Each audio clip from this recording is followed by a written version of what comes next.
I would really appreciate the opportunity to correct the record. Proceed. Because Senator Durbin knows I repeatedly asked for those flight logs. I brought up the subpoena. You even shut down the committee because you didn't want that, and you know I submitted that in writing, and you continue to misrepresent that, and I am not going to let that record stand. Okay. Mr. Chairman, Go ahead, Senator Durbin. I just want to make it clear that the reason that committee business ended was that your side invoked the 2-hour rule. Point number 2 is I asked you if you wanted any documents like flight logs to put it in writing. You never did. Yes, sir, I did, and your staff knows that I did. No, We'll submit, once again, send me a copy of the that, please. information to you. We've done that several times, but we'll be happy to, once again, send it to you. I think your staff doesn't show that to you. Well, as I started to say about the emolument clause, and Democrats bringing that up in regard to Qatar, back in March of 2016, they didn't care anything about my bringing up the emolument clause in regard. I wrote to the Obama Justice Department. That letter was based on Secretary Clinton's 2009 to 2013 financial disclosures when she was Secretary of State. Those disclosures showed that her husband participated in at least 62 events with foreign states. Some of those were speaking events with connections to foreign governments, and some speaking events were financially supported by foreign governments. 2 examples, Bill Clinton received hundreds of thousands of dollars for appearance sponsored by Middle Eastern governments. Bill Clinton also received $200,000 for a speech connected to the Chinese government, and I don't recall getting any help from my Democrat colleagues on that investigation. Senator Graham. Good morning. Good morning. Thank you. So I want to make sure I got this clear. If a Democrat or a Republican senator has a problem with a grant that's been canceled or reduced, you would be glad to talk to them. Yes, Senator, and I have been doing that as well. There have been Democratic members who called you, They have spoken to my office, yes, Senator. and you've tried to respond. On either side of the, of course, if it has anything to do with law So- enforcement or victims, And that includes Senator Durbin. If he's got a problem, he can call you and you'll try to respond. absolutely. Thank you. How many illegal immigrants are in Chicago? Ooh. Does anybody know? I do, countless. What we have seen since January 20th, Senator Graham, is a 1,000% increase in violent attacks against our ICE officers. Right, but I just want to know, is there like 10 or 100,000? Does anybody know? There have been multiple, and we have made multiple arrests, of course, think- involving violent gangs Yeah, in Chicago, Right. throughout Illinois. Right, so the only reason I ask that is Chicago is sanctuary city. Do they help ICE deal with illegal immigration, or they're sanctuary city? Do you know? They are not cooperating, and I would ask that, I wish Senator Durbin would condemn the governor for not cooperating with our law enforcement officers. The only reason I mention this, if you're a sanctuary city, any place in the country, you're making it difficult for the rest of us. Because word gets out, if you get to a certain city, maybe Chicago being one of them, that you're home free, and that just encourages more illegal immigration. Do you deal with that? Agree with that? I do, Senator Graham, and can I add something to that? Sure. Please. One of our biggest wins was against the Sinaloa cartel, and that came in Chicago. The state of Illinois has a Trust Act, which prevents local law enforcement from cooperating with our federal immigration authorities. And that's what I was trying to talk to Senator Durbin about. On September 15th, our partners at ICE arrested an illegal alien from Mexico for beating a 21-year-old man to death. He had been imprisoned in Illinois prior to the murder and was released under Illinois' Trust Act. We filed multiple lawsuits in Illinois for sanctuary policies, specifically in-state tuition for illegal aliens, and obstructing employers from verifying citizenship. You can't make this up. On September 5th, a federal grand jury in Chicago indicted a major Sinaloa cartel boss, narco-terrorism, guns, and drug charges. On July 11th, we announced a guilty plea for Ovidio Guzman Lopez. You may know him as the son of El Chapo, one of the worst narco-terrorists in the world. In the world, In Senators. Chicago. In Chicago. In Chicago. He entered a guilty plea to drug conspiracy and 2 counts of knowingly engaging in a continuing criminal enterprise in the state of Illinois. I could continue with fentanyl. I could continue with child predators in Illinois. Well, thank you. I think I've seen numbers over 100,000. So Chicago and other sanctuary cities, you're making it harder for us to deal with illegal immigration by doing what you're doing. And I am glad President Trump is trying to change those policies. And if you need the National Guard to bring order out of chaos, so be it from my point of view. Now let's get back to the topic sort of at hand here about how the law is being used politically. In September 2022, Attorney General James from New York basically said in a campaign that she would go after Trump, his business transactions, and his family with full force. November the 15th, 2022, Trump announces his candidacy for president.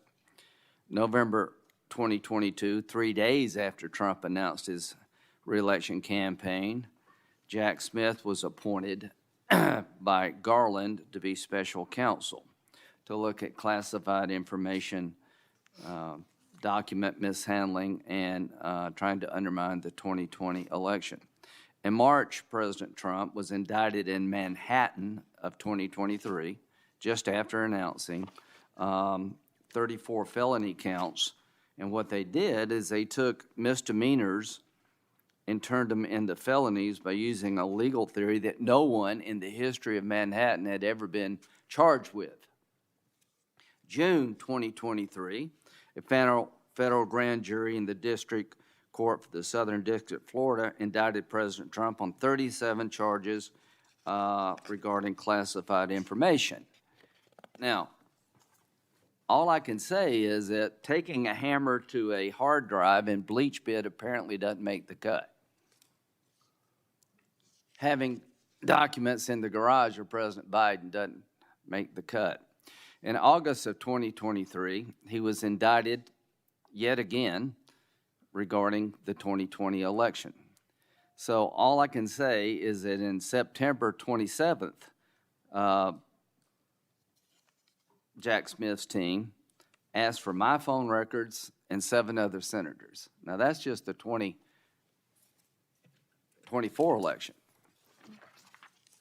Comey, are you aware of the fact that in August, Comey, then director FBI, August of 2016, was in a meeting at the White House where it was discussed that by Brennan, then CIA director, that there was intelligence that maybe the Clinton campaign was trying to cook up a narrative that Trump was a Russian asset?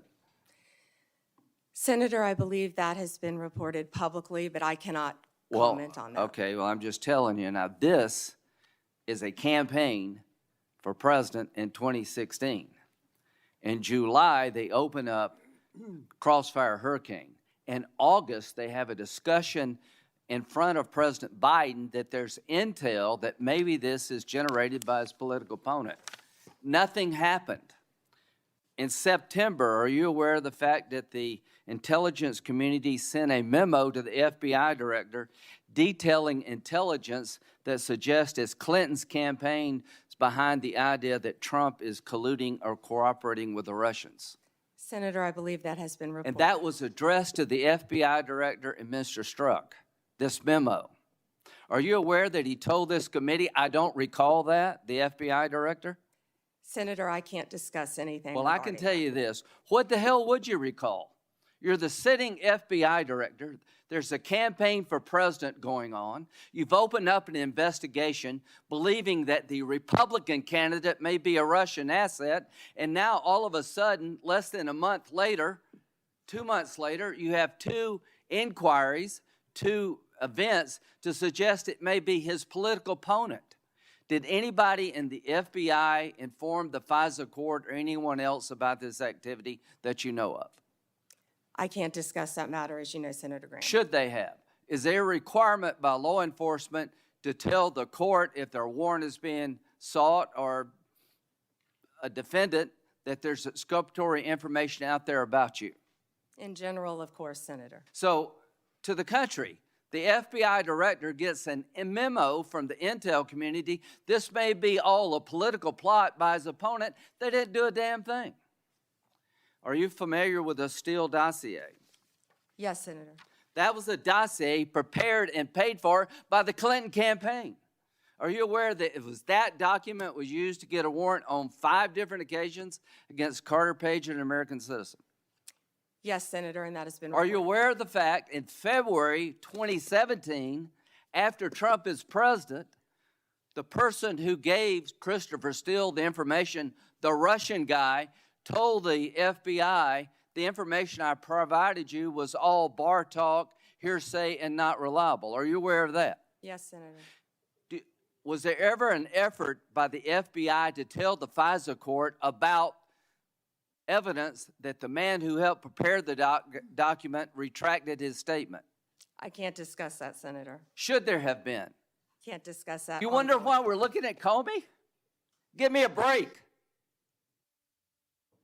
Why are we looking at Comey? Because he ran an FBI and personally knew about exculpatory information and let it slide. How in the hell can 2 FBI agents interview a man who says the document you're using against a sitting president to suggest he may be a Russian agent or Carter Page that is now no longer reliable? How does that not get to the court? Can you tell me how that doesn't get to the court? You can't, can you? I can't, Senator, and I Can can't you tell me discuss it. why my phone records, when I'm the chairman of the Judiciary Committee, were sought by the Jack Smith agents? Why did they ask to know who I called and what I was doing from January 4th to the 7th? Can you tell me that? No, Senator, and there were 8 senators in total. Do you think that was an abuse of power? Senator, I cannot discuss whether there is or is not an ongoing investigation. If I may add one thing, they also wasted $50 million on what you just described, trying to put President Trump in jail prior to the election. Before Senator Whitehouse, I want to introduce into the record what is called the Durham Annex. The annex is a declassified appendix to John Durham's report about Crossfire Hurricane. The Durham Annex contains information exposing a reported Clinton campaign plan to falsify and tie President Trump to Russia. For years, I've fought to assemble and publicize all the facts surrounding Durham investigation, Crossfire Hurricane, and related matters. The Durham Annex was declassified as a large part because of Attorney General Bondi. Mr. Chairman, Yeah, may I ask you a question? if I can answer it, yes. Go Thank you, ahead. Mr. Chairman. Are you going to hold a separate hearing on your whistleblower account of the FBI investigation of 8 United States senators? I think we need, my answer to your question is, I think we need to wait until we see what the FBI can report and whether it's necessary to have a hearing. Right now, I haven't ruled one out, but I haven't made a decision. And what year do you think that will happen in? I want the FBI to be a thorough investigation of it and report to us what information they can give us, and I don't know how long that'll take them. With respect, are you giving them a certain period of time? I have not given them a certain period of time. I'll discuss that matter with my staff and see if that needs to be done. Okay, if civil suits are filed against the perpetrators at the FBI? Will that facilitate your investigation? Well, what's the question again? If the 8 senators who were spied upon sue the hell out of the Department of Justice and the perpetrators involved, will that facilitate their investigation and/or yours? I guess what I'm getting to is, I don't understand why we don't have a separate hearing. I find this breathtaking. Yeah. It's just been 24 hours since the FBI investigated on it. Please give me an opportunity to sort through all this. Fair enough. I just don't want to wait 24 years to get an answer. Yeah. We do have an active investigation going on through my staff. I want to make that very clear. Mr. Whitehouse, or Senator Whitehouse. Thank you, Chairman. Ms. Bondi, good morning. Good morning. What became of the $50,000 in cash that the FBI paid to Mr. Homan in a paper bag, evidently?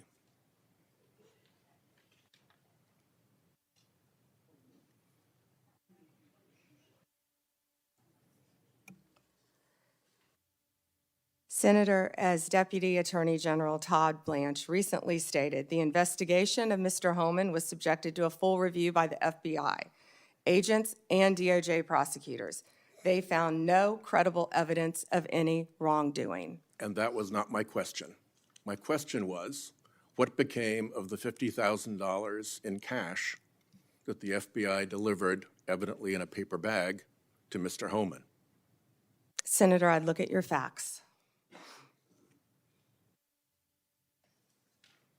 Are you saying that they did not deliver $50,000 in cash to Mr. Homan? Senator, as recently stated, the investigation of Mr. Homan was subjected to a full A different review question. by the FBI agents, That's a by different Department question. of Justice prosecutors. They found no evidence of wrongdoing. That's a different question. What became of the $50,000? Did the FBI get it back? Mr. Whitehouse, excuse me, Senator Whitehouse, you're welcome to talk to the FBI. The report to you, can't you answer this question? Senator Whitehouse, you're welcome to discuss this with Director Patel. Did Homan keep the $50,000? As Deputy Attorney General Todd Blanche recently stated, the investigation never mind, of Mr. never Homan mind. I can was see I'm not going to get a subject straight to full answer from you review to a very simple by question. the FBI agents and the DOJ. Do They you found know- no credible evidence of wrongdoing. You know, you're very concerned about money and people taking money, and Do you you rail know- against wait a dark second, money. wait a second, wait a Yet you second, work with dark wait a money second. groups all the time, Senator Wait a Whitehouse. second. Did you know whether or not in that investigation they looked at whether the $50,000 payment to Mr. Homan was declared by him on his tax returns? Senator, I would be more concerned if I were you when you talk about corruption and money, that when you pushed for legislation that would subsidize your wife's company. The questions here are actually pretty specific. So having you respond with completely irrelevant far-right internet talking points really is not very helpful here. I'd like, Mr. Chairman, you generally like to have us be able to get answers to know, and we'll follow up with the QFR. And to the extent Patel wants to answer, that would be great as well. What happened to the $50,000? Did Homan keep it? Did the FBI get it back? If he kept it, did he put it on his tax returns? Pretty simple questions. Homan was the same guy who said there was a deal with Eric Adams. He said, if Adams doesn't come through, I'll be back. I'll be in his office, up his butt, saying, where the hell is the agreement we came to? Which brings us to the OPR investigation of prosecutorial misconduct by Emil Bovee, because he was also involved in that transaction. Yeah. What became of the OPR investigation of prosecutorial misconduct by Emil Bovee? Yeah, Senator Whitehouse, to correct you for one moment, that would be the Honorable Judge Emil J. Bove III to you? Not at the time of this. He was an employee of the Department of Justice. And what became of the OPR investigation? It's into all his pending litigation, misconduct? Senator. I can't discuss pending litigation nor personnel matters. OPR customarily publicly says when there's an investigation, and at the end of it, they provide a summary. Why can't you say whether there's an OPR investigation and whether, if it's concluded, there's a summary? Senator, I'm not going to discuss personnel matters. Even public ones. Senator, I'm not going to discuss personnel matters. So, Kash Patel told this committee that his grand jury testimony after immunization, after initially pleading the Fifth, was, and I quote, sealed by the Department of Justice. How and when and why was his testimony sealed, and by whom? Senator, I'm not going to discuss any testimony, especially testimony that could be sealed with you. No, the question is, was it or was it not sealed? Senator, I'm not going to discuss that with you. Well, he also said that he worked with the Department of Justice to have his transcript released publicly. How and when was his transcript released? Presumably, if he released it publicly, that's something you can discuss because it's public. Well, Senator, I believe you discussed that with Director Patel. And I'm asking you because he said the Department of Justice made this decision and you run the Department of Justice.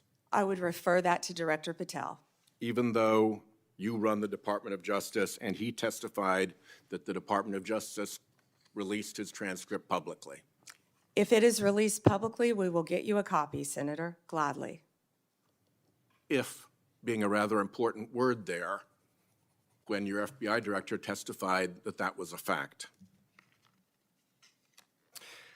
Treasury compiles suspicious activity reports, referred to often as SARs, that DOJ receives automatically. Hundreds related to accounts of Jeffrey Epstein. How many of those Treasury SARs did you or Director Patel investigate?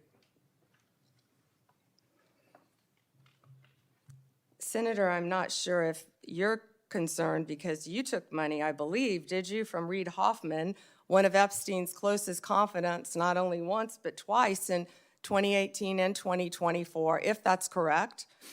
But, Senator, did you ask Merrick Garland any of this over the last 4 years when he sat before you? This investigation has been going on. This investigation was closed. Did you ask Alex Acosta that? And Patel came to office, you said you would look into this. There were hundreds of suspicious activity reports. Some people would deduce from the fact that they are called suspicious activity reports that there might be suspicious activity. And yet you seem to have looked at 0 of those suspicious activity reports involving Jeffrey Epstein accounts. Let me ask you something else. There's been public reporting that Jeffrey Epstein showed people photos of President Trump with half-naked young women. Do you know if the FBI found those photographs in their search of Jeffrey Epstein's safe or premises or otherwise? Have you seen any such thing?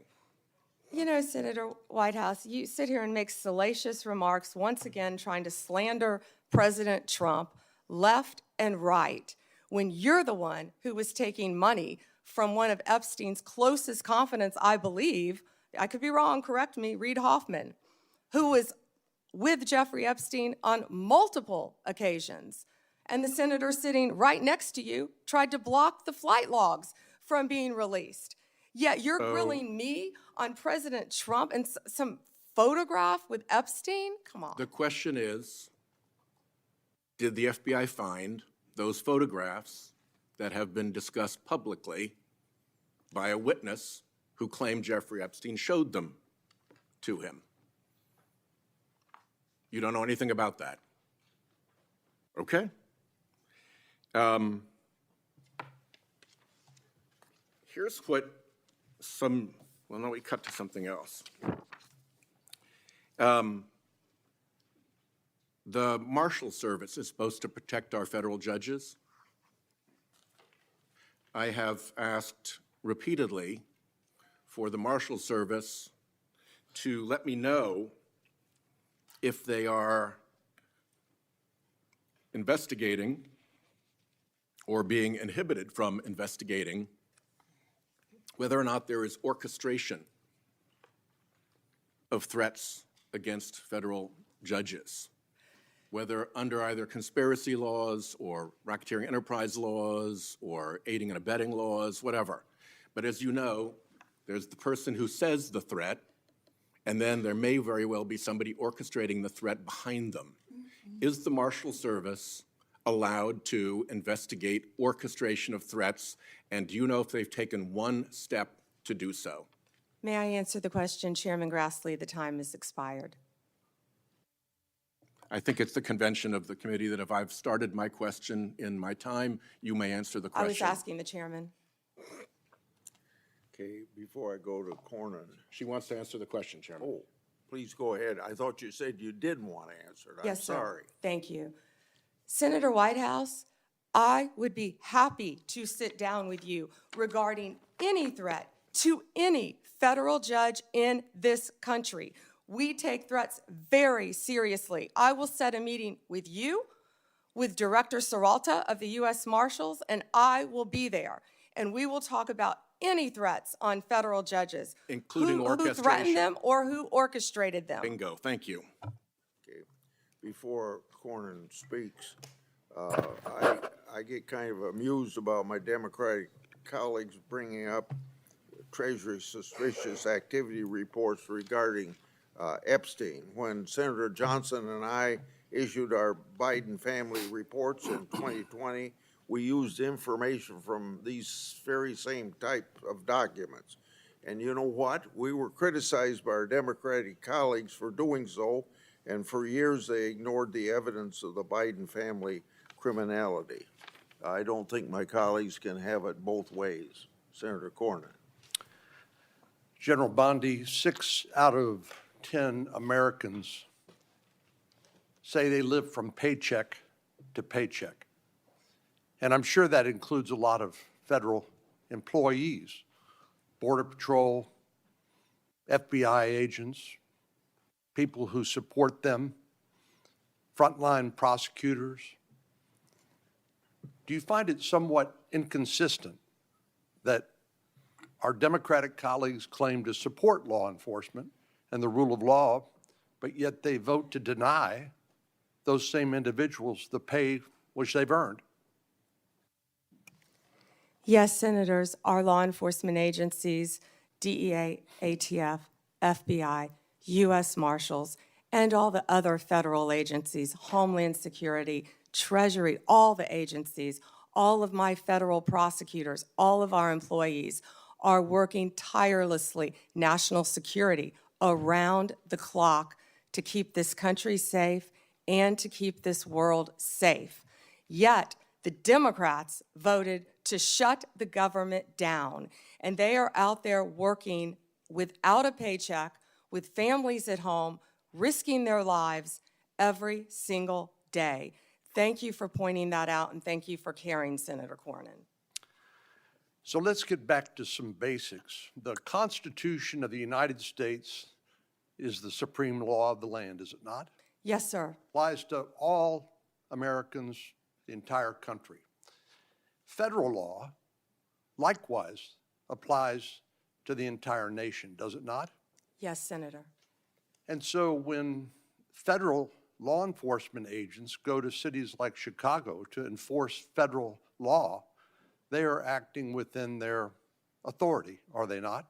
Yes, Senator Cornyn. So on what legal basis would a governor or a mayor say, we're going to deny or prevent a federal law enforcement agent from enforcing federal law? What would be the legal basis for them to do that? You know, Senator, there's not one. And as I stated, there were 571 homicides in Chicago last year. And that's why right now Director Patel and Deputy Attorney General Todd Blanche are on their way to Chicago. I've been to Memphis. They're in Chicago right now to protect the people of Illinois. And what Senator Graham, the point he was trying to make earlier, was that when you don't cooperate with law enforcement, if I was a TDA member, if I was a Sinaloa cartel narco-terrorist, you know where I'd go? Chicago, because they're not enforcing the law.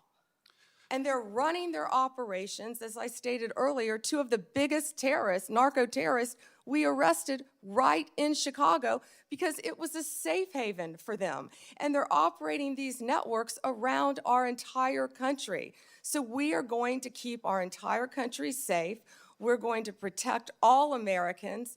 If these senators aren't going to vote to open our government, to let these people, our people, work with paychecks, they're going to do it anyway, whether or not the locals are cooperating with them. We're going to be there protecting all Americans in this country, Senator Cornyn. I find it, the comparison between the nation's, Washington, D.C., here in the nation's capital, where the mayor has welcomed the federal law enforcement agents, which as I travel around the city, are providing a level of deterrence against crime that I have not seen before. And Washington, D.C. happens to be one of the most dangerous metropolitan areas in the country.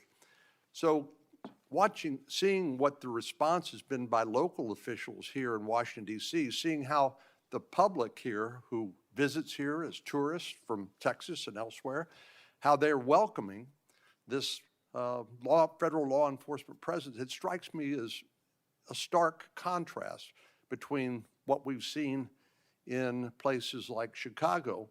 And I just don't understand how elected officials who are sworn to uphold the law and the Constitution of the United States could take the position that, no, we don't want a safer community in our major cities that have a high level of crime like Chicago. Doesn't it strike you as bizarre? Senator Cornyn, I don't understand it either, because we've been working hand in hand right here in D.C. with Mayor Bowser. She has been an incredible partner at making D.C. safe again. We've been working with her, we've been working with the police chief, we've been working with their staff, and the numbers speak for themselves. 3,156 arrests, 294 illegal guns seized. I think the number's probably higher today. Carjackings down 87%, violent crime down 45%. Right here in the nation's capital. I've been out there countless times before they go out on the streets, and I'm watching the DC Metro Police. I'm watching them with the Transit Authority Police, who of course keep our metros safe. I'm watching them with our DEA, FBI, ATF, U.S. Marshals, Treasury agents, and HHS has even provided doctors out there to help the team. And what they are, they're a team, and they are working hand in hand. If you couldn't see their shirts on their insignia, you wouldn't know what agency they were with. I've truly never seen a partnership like that in my career, and it's working together, and that's what Illinois is refusing to do.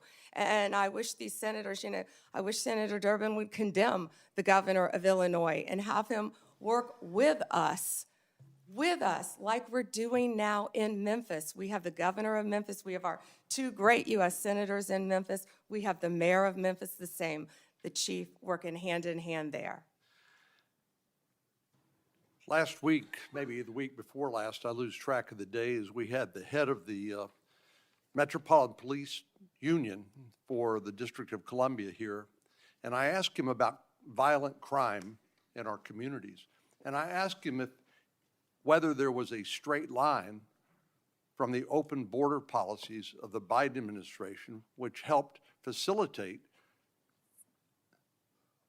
the cartels from exporting their poison to the United States, only to then find it distributed by criminal gangs who then engage in violence in our communities, like Chicago, to protect their territory and the profits that go along with that illegal drug trafficking. But I want to ask you about another aspect of the open border policies, and that has to do with one of the least reported tragedies and scandals associated with the Biden open border policies, and that has to do with the 500,000 children, sometimes called unaccompanied children, UACs, 500,000 children that the Biden administration allowed to be placed with sponsors in this country that were largely unvetted and subjecting them to who knows what, and then abandoning them by taking the position that it's not the federal government's responsibility, it's local child protective agencies that have to follow up on these kids. So they couldn't tell you whether they were being trafficked, recruited into gangs, whether they were going to school, whether they were getting the health care that they need. They couldn't tell you because they didn't care. So I know that President Trump's administration, the Department of Justice in particular, has located 22,000 of these 500,000 children. Could you talk to us a little bit about your efforts to rescue these children that had been abandoned by the Biden administration?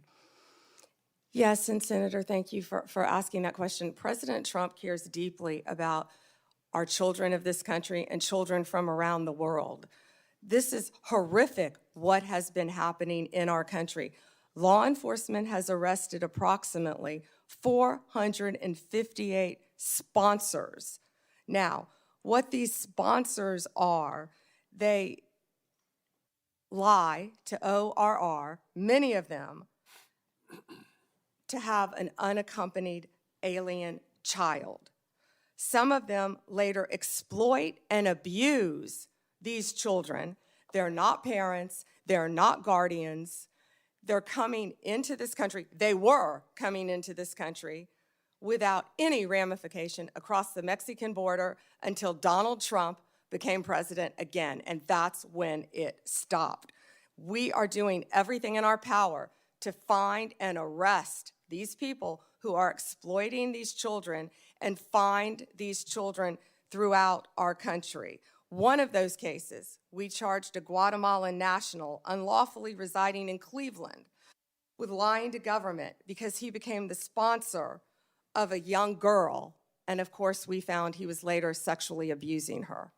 That's one of many cases, Senator Cornyn, that I can talk about. And Donald Trump will not rest until all of these sponsors are found and these children are found and protected. Thank you. Senator Klobuchar, you're recognized. Thank you. Attorney General Bondi, good morning. I'm going to start on a different subject. Good morning. On behalf of families in my state. And I wanted to thank the FBI and the local justice officials in Minnesota, the U.S. Attorney's Office, for the work that they did catching the murder, in the horrific murder of my friend, Speaker Melissa Hortman, and her husband, and the shooting of Senator John Hoffman.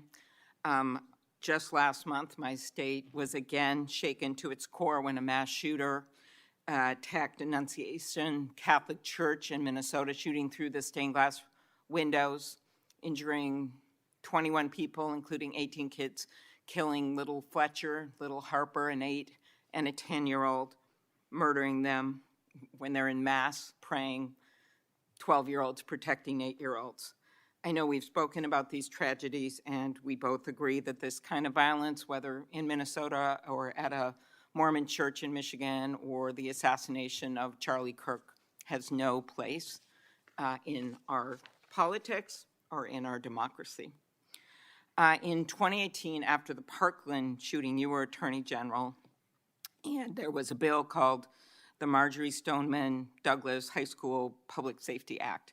And the bill banned bump stocks, enacted red flag laws, and raised the minimum age to purchase a firearm in Florida from 18 to 21. And you actually defended the law in court from a challenge from the NRA.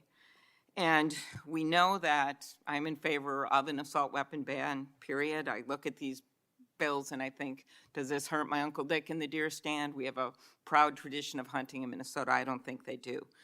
But as I talked to Director Patel, and he told me in the chair you are sitting in right now that assault weapon bans could prevent future attacks. I talked to him about better background checks, about red flag laws, and then that perhaps we could find common ground on what actually happened in Florida, which would be to at least change the minimum age for purchasing assault weapon, because we've got 18 to 20-year-olds commit gun homicides at over triple the rate of adults 21 years and over, even though that wouldn't helped in Annunciation Church because he was a few years older.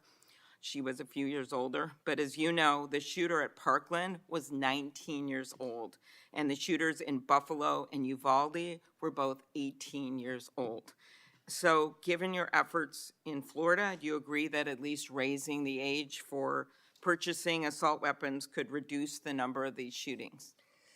Senator, first, that's pending litigation, and I can't discuss that at all. The 21 is pending litigation. I cannot discuss In that. Florida? But if I could go back I really the didn't know 21 this. age is pending litigation. I can't discuss that.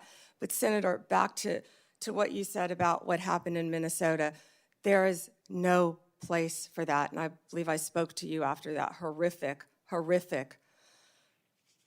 those murders. And I'm so sorry that happened. And all of my federal agencies were partnering with state agencies, working hand in hand in Minnesota. What I can tell you about the Second Amendment is this is the most pro-Second Amendment DOJ in American history, as you know. But we want to keep guns, as you said, where they should be, in the hands of law-abiding American citizens, while keeping them out of the hands of criminals and gangs. Since January 20th, the ATF and FBI have seized more than you gave these statistics. 30,000 illegal guns. I have 10 minutes.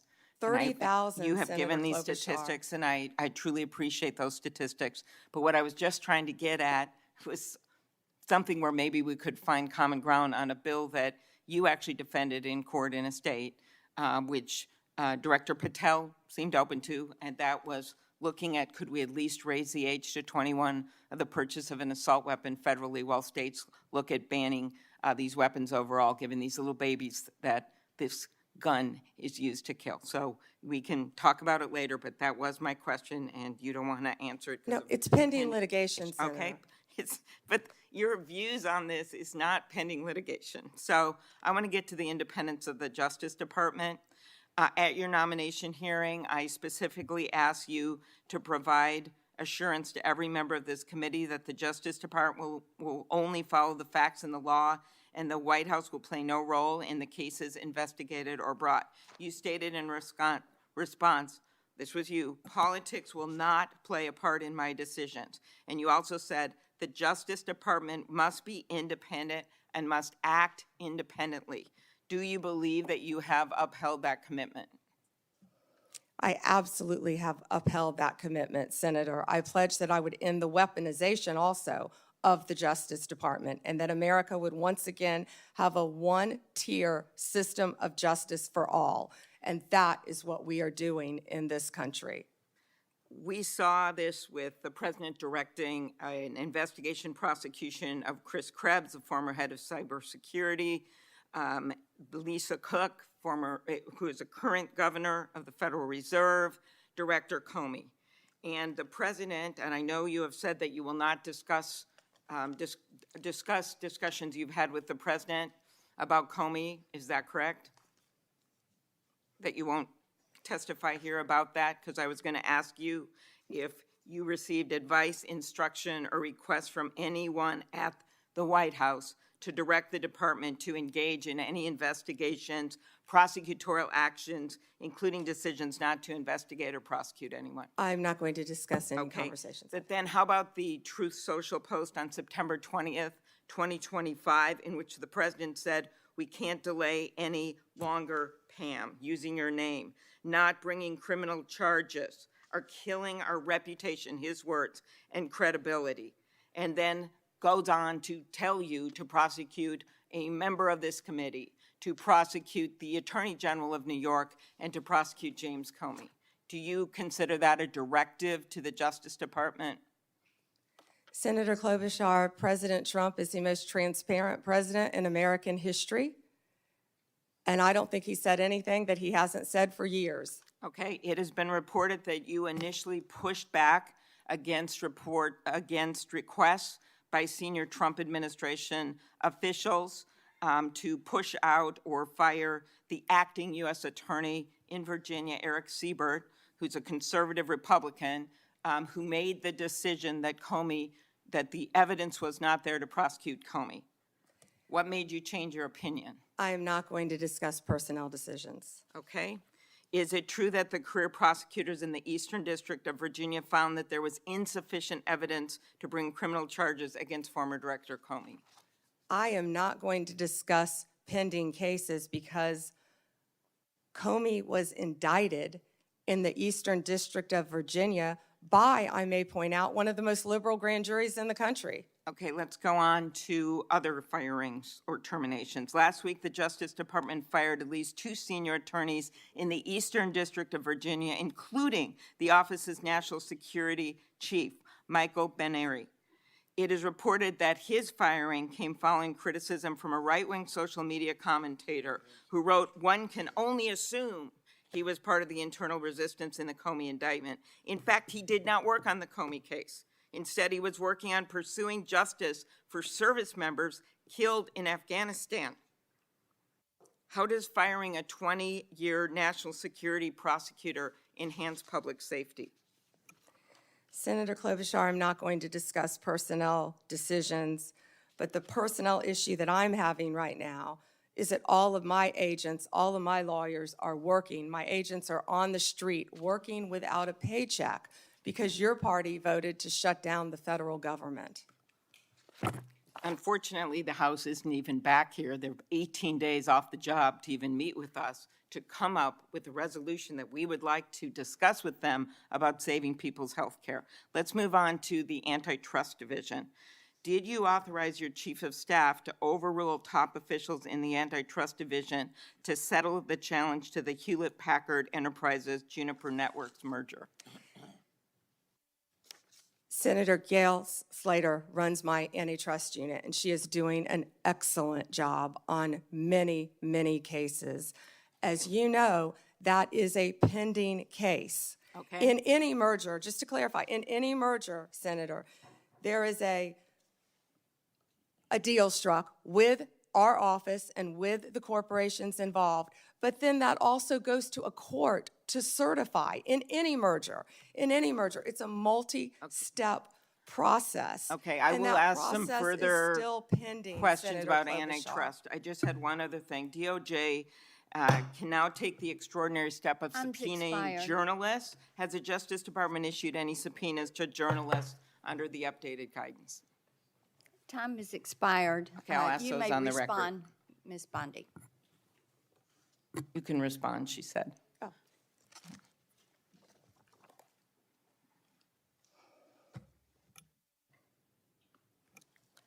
Senator, my office in April restored the Justice Department's longstanding norm on this issue.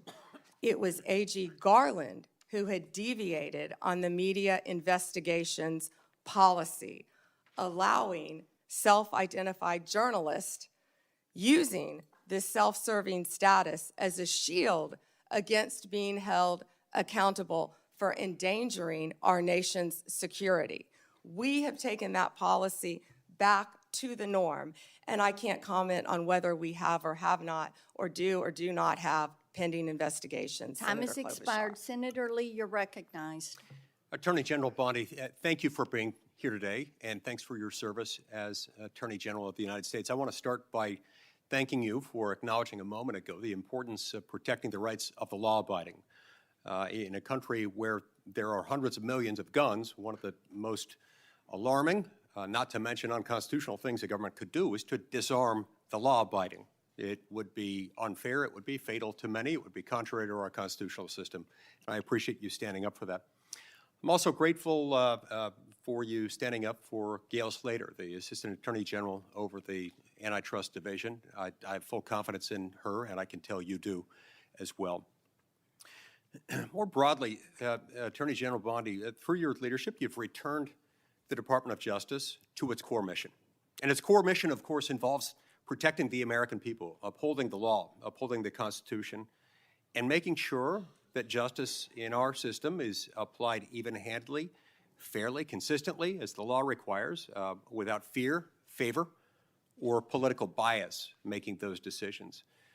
With you as Attorney General at the helm of this great department, the Department of Justice has strengthened its efforts to secure our borders against what has been an unprecedented influx of illegal immigration. It's disrupted sophisticated networks of criminals, including people who profit immensely and have profited over the last 5 years, roughly, from a massive human trafficking and drug smuggling operation. And it also just demonstrated an unwavering commitment to the safety of American citizens. Your work has sent a clear message to criminal organizations and to criminally minded people everywhere, foreign and domestic. The rule of law in the United States will be enforced, and those who prey on the vulnerable will face especially swift and unpleasant consequences. I'd also like to commend you and FBI Director Kash Patel, Deputy Director Dan Bongino for your collaboration with state and local law enforcement in my home state of Utah in assisting with the prompt apprehension of the shooter in the tragic assassination of Charlie Kirk just a few weeks ago at Utah Valley University. Your leadership has helped reaffirm that the Department of Justice exists to preserve the rule of law, to protect the peace, the safety of the American people, and ensure that our constitutional republic endures for many generations to come. Now, due to the open border policies that we had in the previous administration, a number of individuals, a number that is unknown and unknowable, but that is estimated to be in the many millions, somewhat estimated at the low end, be in the 10 million range. Others say more like 15. Others say it's more than that. But this unknown and unknowable number of individuals came across our border illegally. And an unknown number or percentage of those people are individuals who pose significant security risks, including some who were suspected terrorists. They were all allowed to enter the United States without proper vetting, in many cases without any vetting at all.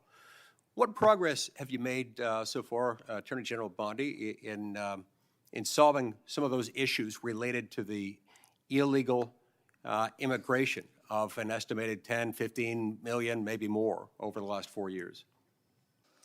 Senator Lee, we are working hand in hand with Kristi Noem, of course, the Director of Homeland Security. She has been doing an incredible job. All of our agencies are working in partnership with them at the direction of President Trump.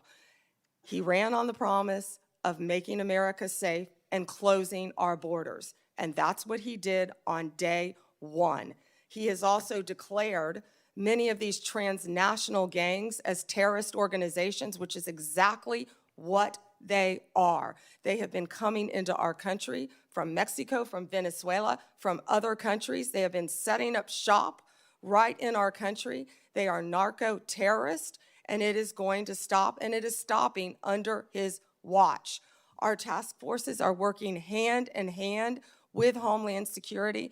Director Patel, Deputy Director Bongino have been going non-stop to make America safe again. That's not just a slogan. That's protecting everyone in this room.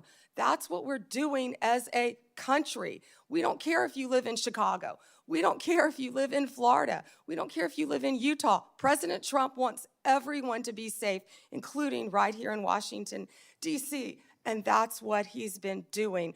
Not only that, Senator Lee, the surge of drugs in this country has been horrific over the last 4 years.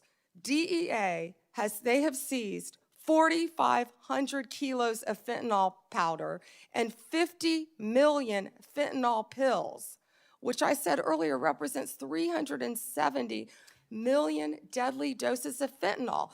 These transnational gangs, it's all about drugs and money, and they are destroying our country. They are destroying our children, and a lot of this fentanyl, as we know, is made, the precursors in China. They're coming in our country through Mexico and now other places, and under Donald Trump, it's going to stop because he has secured our borders, Senator Lee. And we're very grateful for that effort. It's interesting to note, moreover, that under the leadership of your predecessor, the Department of Justice, the FBI, and others who routinely appear before this committee, when asked about the human smuggling operation going on across our southern border, routinely denied that fentanyl was coming in significant quantities through the human trafficking operation. They stated never with any evidence, never with any ability to back it up, to prove this was the case, that these things were coming across the points of entry through vehicles, through trucks, and otherwise. We know that not to be true, and we appreciate your work in exposing that. Now, in recent months, going along with this law enforcement effort, there's been a disturbing trend. It's a disturbing trend that seems to be on the increase in recent days and weeks. That is a rise of violence directed at federal law enforcement officers engaged in immigration-related arrests, including direct physical threats, organized riots outside of detention facilities, and most tragically, of late, a fatal shooting targeting an ICE facility in Dallas. Then just yesterday, it was reported that a cartel member in Chicago put a bounty, that's right, a bounty, out there offering $2,000 on information about any ICE officer and $10,000 for those who kill an ICE officer. Now, keep in mind, this information is not for kicks and giggles. It is not for a game of Trivial Pursuit. That information, for which the cartel member would pay $2,000, is there so that others can kill an ICE officer and get $10,000. That's what that is. Can you discuss what protections are essential to ensuring the safety of ICE officers and their families, and why requirements to display personal information and prohibiting them from ever wearing any kind of covering would represent a totally unacceptable, indefensible risk to their public safety? Senator Lee, our federal agents have been doxxed, and many of you know what that means. It has happened to you on both sides of the aisle. Our federal agents' lives have been threatened. We spoke with Apple and Google to get the ICE Block app taken down. That was reckless and criminal in that people were posting where ICE officers lived. We worked with both Apple and Google to take that down. It's stunning, I would add here, that it took as much work as it did by you to get them to take that down. Remember, in the days following January 6th, they took down all kinds of things, including a social media app called Parler, based on very thin evidence that was later largely rebutted, suggesting that people had been manipulating Parler in order to plan the January 6th attack. That wasn't true, and they took it down. I'm glad they have taken this Block ICE app down, but it's a shame that it took as long as it did, and as much work on your part to get them to take it down. I will tell you they were cooperative, and to correct myself, it was where they were going, the jobs they were doing. And that's what's been happening, because hundreds of organized rioters, Senator Lee, are showing up where our ICE officers are. And as you know, they have fireworks, they have gas masks. You know, they don't want our officers to be protected with their identity, yet they're wearing gas masks, they're wearing goggles, and they're So it's okay ramming for them to be safe. It's okay for Antifa to be safe.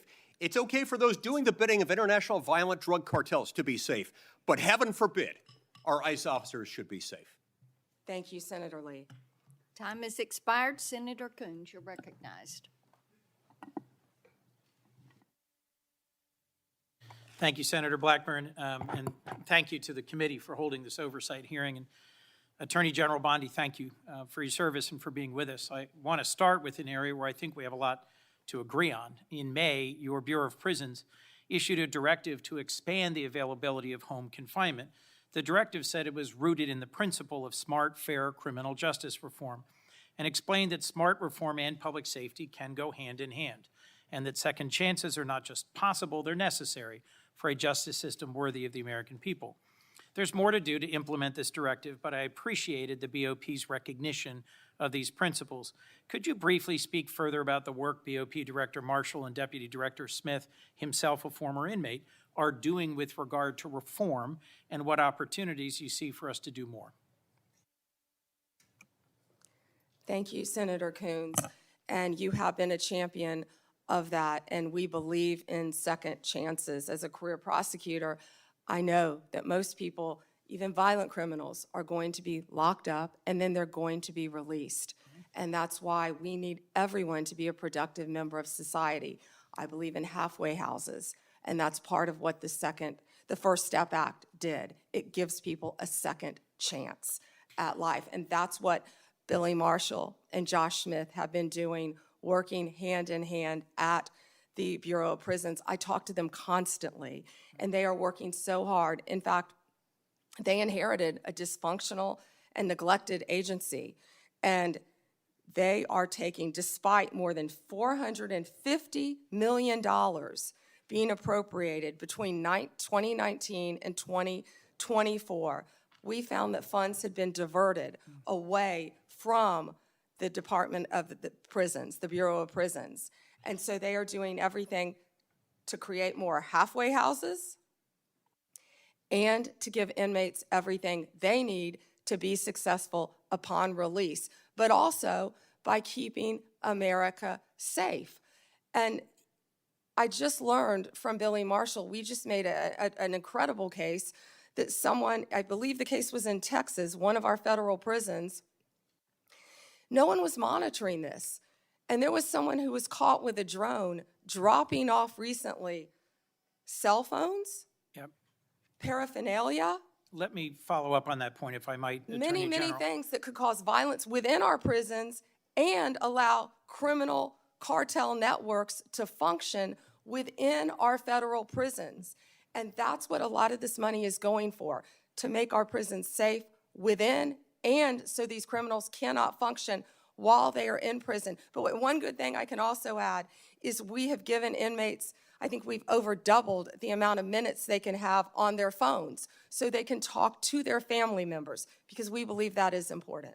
One of the challenges federal probation officers face is massive caseloads. And I am about to introduce, hopefully reintroduce soon, a bill with Senator Lee that would improve our federal supervised release system by focusing resources on those who really need to be supervised and providing incentives to reduce oversight of those who've really made progress and who've changed the direction of their lives. It is broadly supported by law enforcement and a variety of policy groups, and I'd love to work with you on that, Madam Attorney General. Yeah, Senator, can I just add, because I just got the numbers.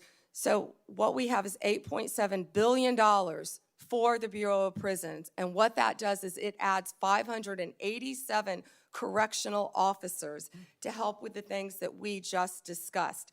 $95 million for new hires. We have to recruit and we have to retain. We know that's a really tough job to be a corrections officer, and that's why Josh Smith is such a valuable part of that team with Billy Marshall. And I would welcome working with you on that. And President Trump is the one who signed the First Step Act because he believes in second chances. We all do. Thank you, Senator Coons, for that question.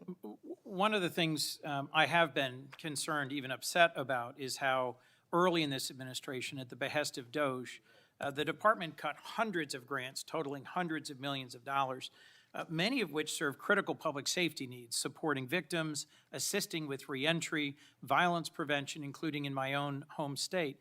This was literally defunding the police. And I have some concerns about how DOJ is putting at risk public safety by assigning thousands of agents and prosecutors away from drugs, firearms, corruption, violent crime to help ICE arrest people without criminal records. You've indicated a willingness to review any grant that a member of Congress has concerns about, and noted a number of them have been restored on appeal. and I appreciate that willingness to admit some misjudgments or mistakes in some of the many grants that were canceled. But can you assure us this process is going to be fixed going forward so better decisions are made at the start and not just after appeals?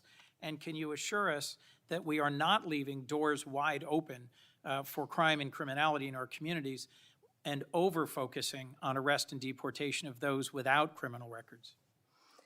Yes, Senator, thank you for that question. And as I said earlier, we are reviewing all the grants, and I believe we have, turned some back on for senators who have called. It doesn't matter what state you're from. If it's a law enforcement grant, if it's protecting victims, let us know and we will work with you.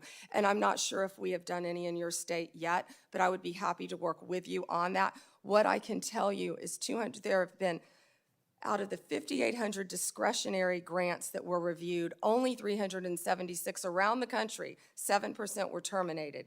225 of the grant recipients have appealed that termination. And so far, we've turned back on 18 of those. 17 appeals have been denied, and the rest are being actively reviewed.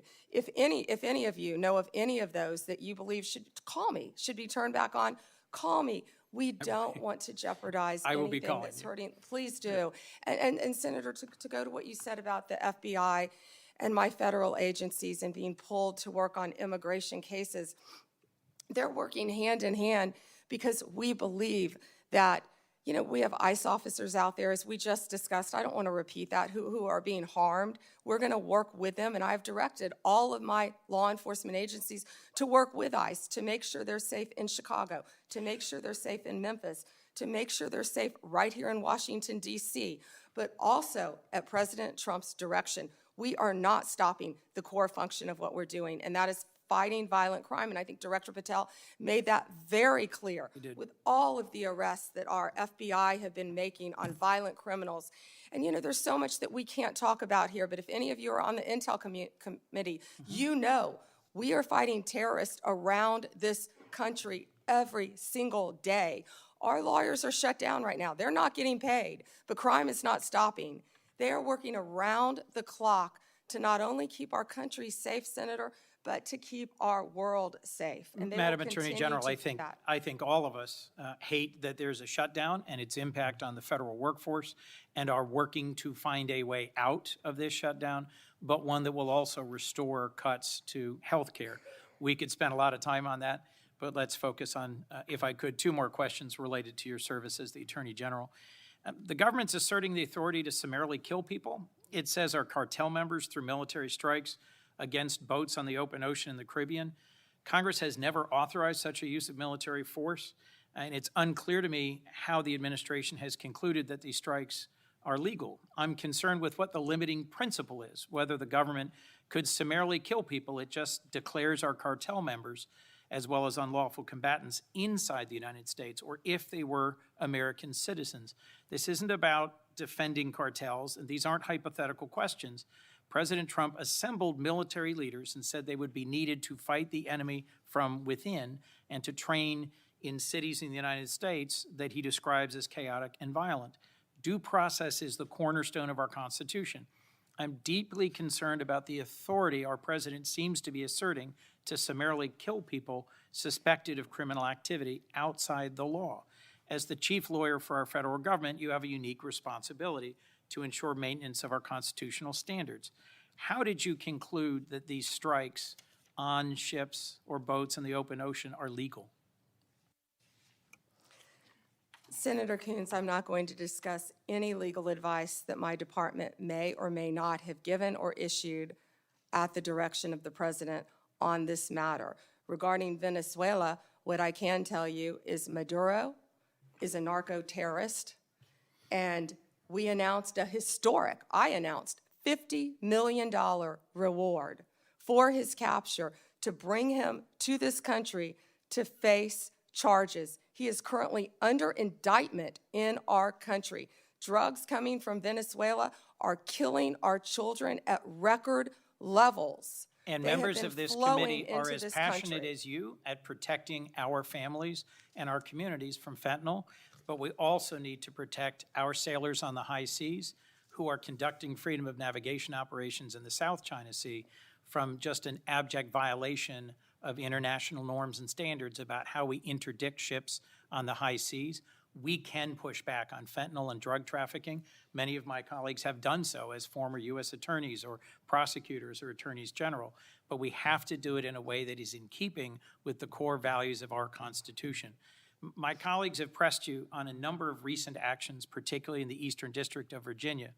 My colleague, Senator Klobuchar, did.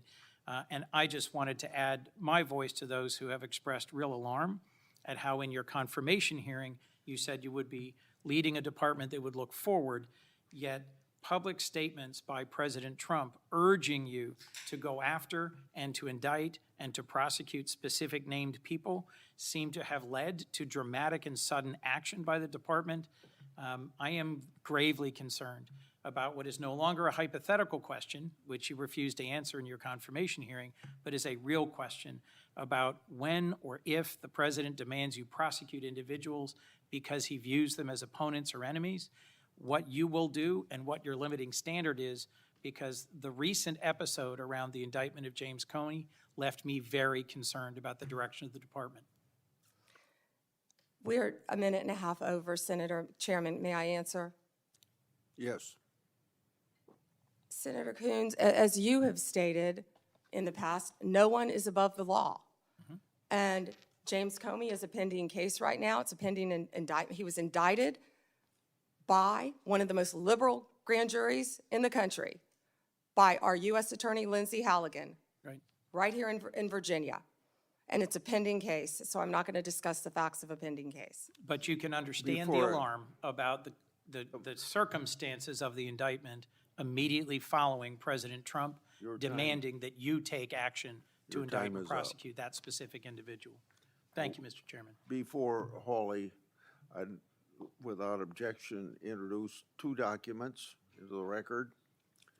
First one is the expanded scope of Arctic frost. The second document is a list of Republican groups and people that Arctic frost targeted, including Charlie Kirk's group, Turning Point USA.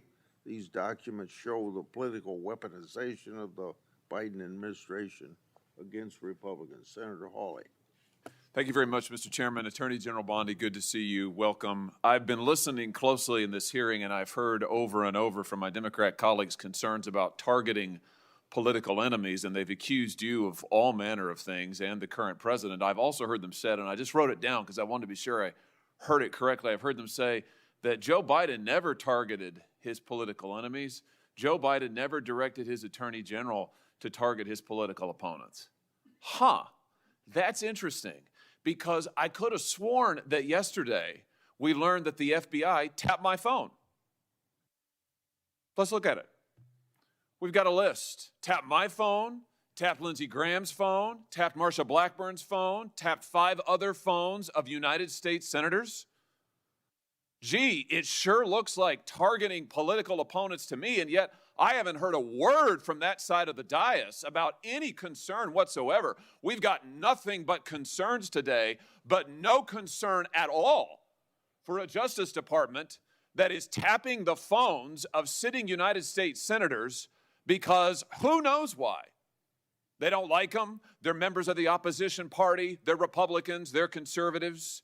You've seen this document, Attorney General Bondi. What was going on here? Who ordered this? Who ordered the tapping of the phones of United States senators? Senator Hawley, I cannot discuss the details of that right now for very good reason. You're going to do a thorough investigation into this, I trust. Is that correct?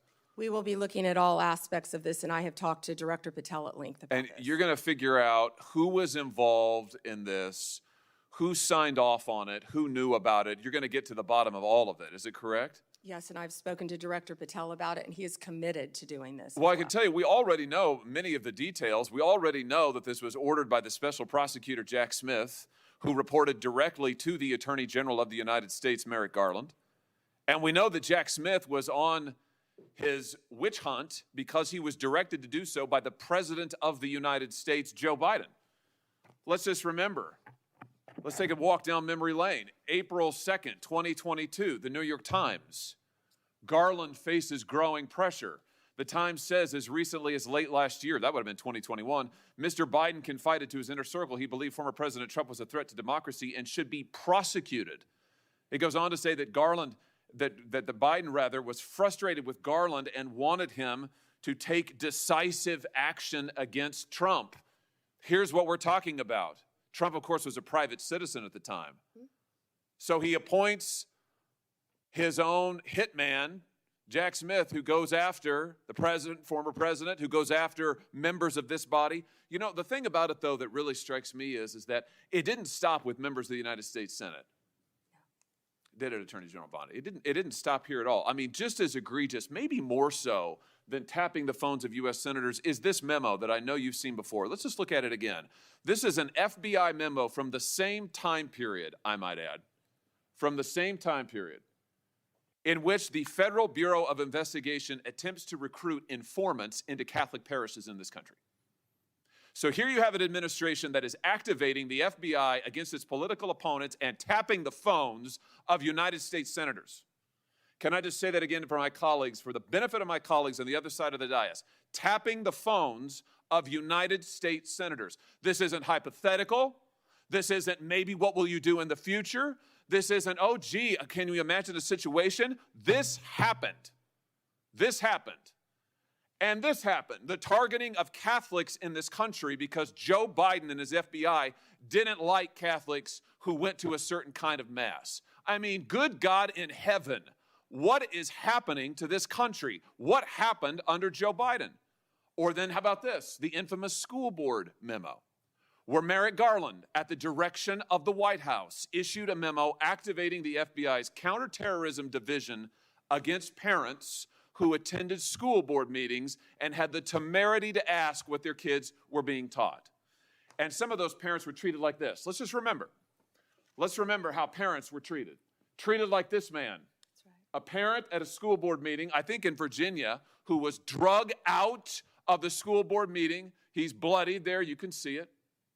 And what was the response of Joe Biden's DOJ and FBI? It was to issue a memorandum saying that people like this ought to be investigated by the counterterrorism unit.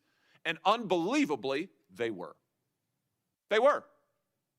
Or how about this? Let's remember Mark Houck and the pro-lifers who were prosecuted for what? For going to a clinic, an abortion clinic, and praying on a sidewalk outside an abortion clinic. This is Mark Houck and his beautiful family at Mass. This man, at the direction of Joe Biden's FBI, this man had an FBI SWAT team come to his door in the early morning hours with his beautiful children there, terrorizing them with weapons drawn. He was then arrested and prosecuted. Unfortunately, a jury acquitted him. This is what was happening under Joe Biden. United States senators spied upon. Former presidents, the political opponents of the president at the time, targeted, prosecuted. Pro-lifers, targeted, prosecuted. Catholics, targeted, prosecuted. 92 conservative organizations put under surveillance, targeted for potential prosecution. Gee, I don't know. Would you call that an example of weaponization, Attorney General Bondi? Do you think that's a fair characterization? Senator Hawley, that is the ultimate weaponization, and weaponization under Donald Trump has ended. It has ended. Harmeet Dillon is running our civil rights unit, and she is doing an incredible job. No longer will parents be targeted. No longer will parents who care about whether their elementary school children have to read a transgender book be targeted and told they cannot have any say in their child's education. That has ended under this administration. People can worship freely, whether they're Catholics at synagogues or Muslims. Everyone can worship freely. That was the ultimate weaponization. They were targeting Catholics. No longer. They have been targeting so many American citizens throughout this country. And Senator Hawley, you have been a champion of this, and thank you for being a champion of that. But under Donald Trump's watch, it has ended. You know, I think about some of the abuses of power in this country's history, and there's been sadly a lot of them by members of the executive branch over the years, whether it's Watergate, whether it's what J. Edgar Hoover did in his time at the FBI, spying on many public figures, RFK, MLK, JFK, you name it. And I just have to say, what we now know happened in the last 4 years under this administration surpasses all of that. It surpasses all of it, not just for the interference in the legislative branch, not just for the blatant disregard for the separation of powers, not just for the blatant disregard for the First Amendment, but for the targeting of ordinary American citizens who can't afford lawyers, who can't afford to mount a defense, who when the FBI knocks at their door or comes with the SWAT team, they don't know what to do. It is absolutely a disgrace. It is a stain on the history of this country and on the conscience of this country what this administration did in the last 4 years. So here's what I think needs to happen. Madam Attorney General, I think we need a special prosecutor to be appointed whose sole responsibility will be to get to the bottom of what has happened in every instance that I have just named. I think we need to know exactly who approved the wiretaps on United States senators, who knew about it, what agents were involved at DOJ or the FBI. I think we need to know exactly who signed off on the Catholic memo, the spying memo, who was involved with it, how far did it go. I think we need to know exactly who authorized the prosecution of Mark Houck, who terrorized pro-lifers and tried to intimidate them. I think we need to know that, Mr. Chairman, this committee needs to do oversight hearings. We need to have thorough hearings into what has happened these last 4 years and this abuse that has now just been uncovered, because we have to ensure that it stops. As you just said, Attorney General Bondi, we have to ensure that it stops. This chapter in American history needs to come to a close, never to be opened again. The use of the most powerful law enforcement bodies in the world against ordinary citizens and political opponents must end once and for all. And we have a chance to do it, and it needs to be done with a thorough investigation, full transparency, and those who violated laws need to be prosecuted. I thank you for what you're doing, Attorney General Bondi. I hope that you will launch a thorough investigation. I hope you'll appoint a special prosecutor. Mr. Chairman, I hope we'll hold hearings. And with that, I yield. Yeah. Before I call on Blumenthal, I want to, without objection, introduce into the record a document that General Bondi helped to declassify. The document is a Ray FBI analysis of Nellie Orr's false statements to Congress, or never suffered consequences for advancing this phony Trump Russian narrative and attempting to cover up her involvement in the hoax with false statements. Yet time and again, the American justice system has been weaponized against President Trump and his associates, and I've already talked about Peter Navarro in regard to that. The DOJ's inaction on Nellie Orr's criminal referral, despite the obvious incriminating evidence provided in the FBI's own analysis, undermines public trust in the rule of law thanks to Director Ray's utter failure. Senator Blumenthal. Thanks, Mr. Chairman. Just so the American people understand, this issue of weaponization of justice goes to the core of the integrity of our criminal justice system. And I think we can all agree that no individual, no group should be targeted simply because they are a political opponent or because the President of the United States has some personal animosity toward them. You've just said that President Trump is the most transparent president in history, tragically and chillingly. You may be right when it comes to criminal justice, because far from ending weaponization of justice, I would submit, Madam Attorney General, that President Trump has embodied it. And we have a record. It is a public record of his express instructions that certain individuals be investigated. The Attorney General of New York, Tish James, my colleague, Adam Schiff, the former CISA director, Chris Krebs, the DHS former chief of staff, Miles Taylor. There's a list. And he has been transparent. In fact, 5 days before the indictment of James Comey, he put this post up as instructions to you. He didn't mince words.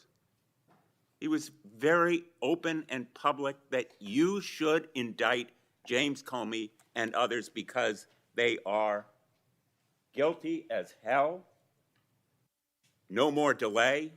Now, 5 days before you indicted, or grand jury at your instructions indicted James Comey. I'd like to know from you what conversations you've had with President Trump about the indictment of James Comey.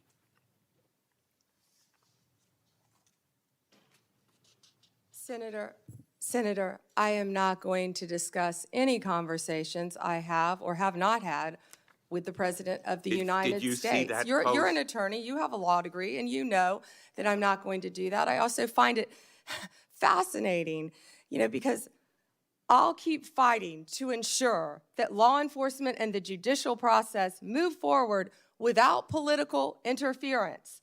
No one is above the law, not even the president. That's a quote from you, Senator Blumenthal, in 2017. Well, let me ask you then, when you saw that No post, one is above the law. That was your quote. When you saw that post, did you talk to anybody in the White House? I am not going to discuss any conversations I have, nor any investigations, So nor you are unwilling any to tell pending this committee cases. about conversations with the White House And if I may regarding James continue, Comey's indictment. and if I may Let me show continue, you a picture. James Comey was indicted by one of the most liberal grand juries in the United States.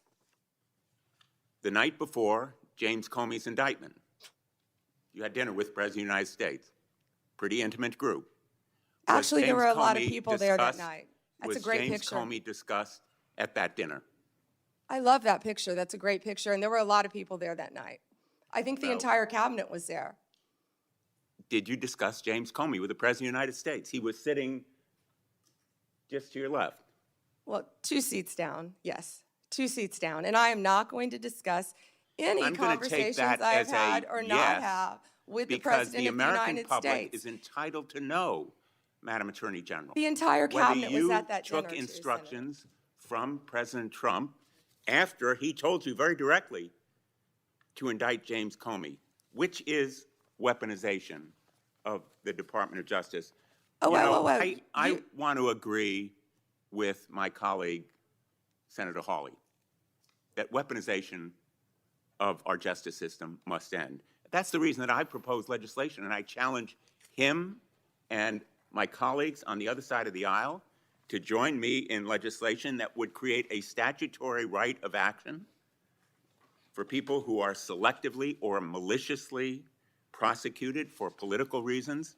It would codify your manual, the Department of Justice manual, on political prohibitions against political considerations in charging decisions, and prohibit the White House from intervening, President Trump and any other president from intervening in charging decisions. It would make reforms to the grand jury process. You've just said this grand jury was liberal. We should reform the grand jury process to ensure that the government is not abusing its power and authority, and it will require transparency and accountability reforms at DOJ so that you will and other attorneys general be held accountable for these kinds of decisions. Will you join me in supporting that kind of reform? Senator Blumenthal, I find it so interesting that you didn't bring any of this up during President Biden's administration when he was doing everything to protect Hunter Biden, his son. And I think you just saw what Director Radcliffe just released. You know, this is an effort to be positive. If I can finish and answering the constructive, question, I'm not Madam going to Attorney yell General. over you. I'm not going to get in the gutter with you. But information that the Biden administration told them not to investigate Hunter Biden's involvement with Ukraine. I'm not going to be lectured to you about integrity topic, by and I'm hoping someone that you will review who these lied about legislative being in the military just and to be support elected them. a senator. The merger between Hewlett-Packard Enterprises and Juniper Network was settled. You authorized the settlement. It was the subject of a lawsuit to block it. The settlement produced virtually no concessions from Hewlett-Packard. It was a settlement that prompted criticism from the Antitrust Division. Did you authorize that settlement yourself? As I stated earlier, Gail Slater is doing an incredible job running the antitrust unit. And as I stated earlier, that is still a pending matter. As Well, you you should know then with a law fired, degree, did you not, that all two- mergers, if I can finish answering the question. I'm going to, If I with could apologies, finish. No, I'm interrupt answering you the question. because my time is No, limited. well then don't ask me a question. Let me So, just ask you, did as I you, said, you have a law degree. You know that not only are mergers agreed upon, but they have to go to a court of law to be approved. It's a multi-step process. And as I said earlier, that is still pending. And I have full faith in Gail Slater. and Ms. Slater reportedly objected to the settlement. Reportedly, And moreover, moreover. two of her top officials were fired, Roger Alford and Bill Sinner. Did you authorize and direct those firings after they objected to the settlement? I am not going to discuss personnel matters or pending litigation in my office. Let me ask you about another merger. The merger involving two home health care agencies on favorable terms, likely to drive up costs for millions of America. The Transportation Department's rule to provide compensation to travelers impacted by airline-caused flight delays, which was canceled. The merger of Skydance and Paramount, after Paramount's ownership took a number of steps favorable to the president. These kinds of mergers belie the claims that President Trump himself has made, that this administration will stop big corporate mergers that ultimately benefit the owners of those corporations rather than consumers or ordinary, everyday Americans. Senator, And let me ask you Well, wait, about you just listed, particularly. you just gave a Well, list let me just finish. of many I'll- mergers. I have a Can question you for talk you. to me about the issue with these mergers? I do have a question. In the merger that took place. Which that was merger? You've approved listed many. Involving American Express GBT. I understand that Brian Ballard, longtime backer and head of the law firm where you worked, was instrumental in lobbying the Justice Department to drop that lawsuit. It was dismissed, so it's not subject to a court review. What conversations did you have with Mr. Ballard? Senator Blumenthal, I cannot believe that you would accuse me of impropriety when you lied about your military service. I am you, not you asking lied. You admitted you I am lied not to be accusing you elected of a U.S. senator. impropriety. You I'm asking lied. you How about dare you? I'm a conversations career prosecutor. with Mr. Don't you Ballard, ever challenge my integrity. had I have apparently- abided by every ethics standard. Do not question my ability to be fair and impartial as Attorney General, and anything You'll with answer that my question to former another of my firm, colleagues. Ballard Partners. Thank you. Senator Lee has asked for the chair. Yeah, just wanted to note for the record, the Paramount merger that he referenced was not within the Department of Justice's ambit. That was at the FCC, not the Department of Justice. Attorney General Bondi would have had nothing to do with that. Thanks. And that was why I asked Senator Lee. He didn't know that. He was reading off a script. Before I call on Senator Kennedy, it's kind of laughable about my Democrats friends expressing fear and concern at the Justice Department's recent attempts at holding parties responsible for their actions. I can only ask, where have they been in the last few years? They had no problem watching the Biden administration and its White House use all of its might and power to attack Trump and associates. And now even Republican senators have been selected to have their telephone records made public. or not public, but, well, I guess they're public now. But Biden weaponized our institutions and didn't hear a peep from the other side. Now every investigation and prosecution under this administration, people are going to be held accountable for their actions. Senator Kennedy, or, I want extra time, Mr. Chairman. okay. I mean, this is, enough is Well, enough. Cruz was next, but he wasn't here. Senator Cruz was next. Okay, Senator Cruz, if you're ready, go ahead. Well, thank you, but I will welcome Senator Kennedy providing color commentary throughout my question. I will be happy to. If we ever finish this hearing this year. And I'll point out Senator Kennedy has a new book about testing negative for stupid, so I hope I test negative for stupid. I hope I meet the threshold of You your do book meet title. it, and I talk in the book about the tattoo of the Backstreet Boys on your back. Look, I can't help that you don't want to reach young people. I think young people are the future, damn it, and I'll do whatever steps are needed. Backstreet Boys? That would be on Vice President Vance's playlist, I heard, that got hacked. General Bondi, welcome. I apologize for injecting you in the middle of Senator Kennedy's antics. We can't help him. Thank you for the job you're doing. You are doing a tremendous job keeping this country safe. And our families are safer because you are on that wall. Our families are safer because you are returning the Department of Justice to its core function, which is enforcing the law and locking up bad guys. We saw for 4 years, under the Biden administration, we saw the Department of Justice politicized and weaponized, and we saw them refuse to do their core function.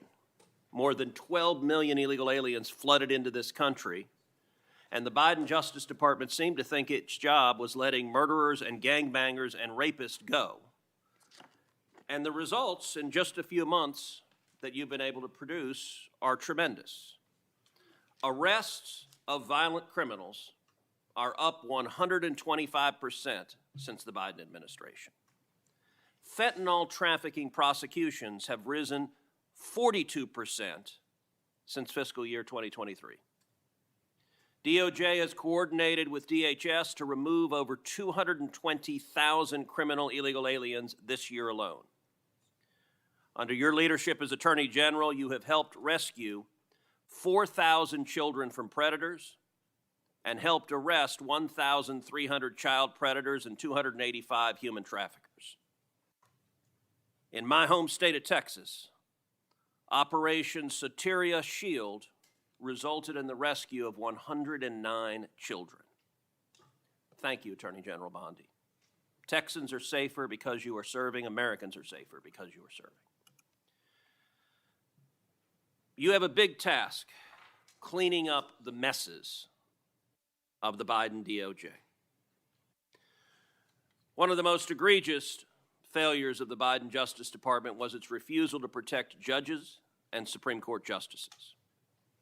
As you know, in May of 2022, an unknown individual leaked to Politico the draft of the Supreme Court's decision in Dobbs versus Jackson Women's Health Organization, the opinion that finally overturned Roe versus Wade. That leak was a crime. It was a theft of government property under 18 U.S.C. Section 641, and it was an unauthorized disclosure of confidential information under 18 U.S.C. Section 1905. General Bondi, do you agree that leaking that opinion was a criminal act? Senator, I can't discuss anything regarding that matter. That should answer your question. Well, I will say this. The leak occurred in 2022, so the 5-year statute of limitations has not expired.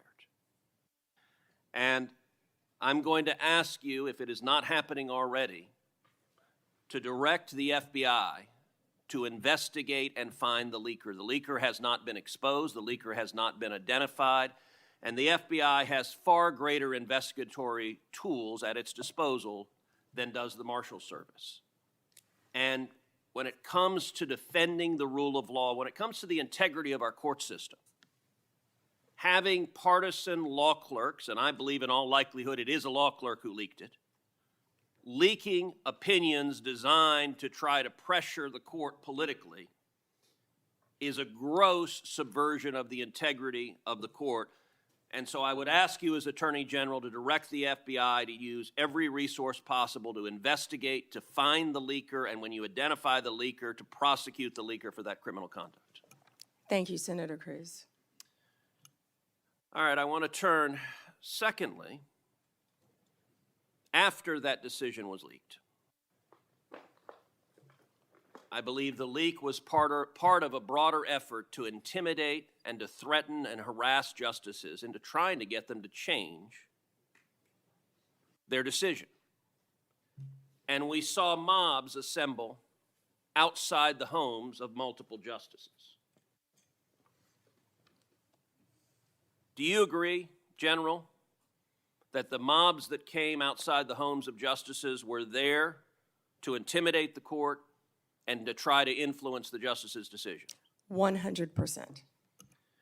Well, as you know, federal law, in particular 18 U.S.C. Section 1507, makes it a crime to picket or parade outside a judge's home, quote, with the intent of influencing that judge's decision.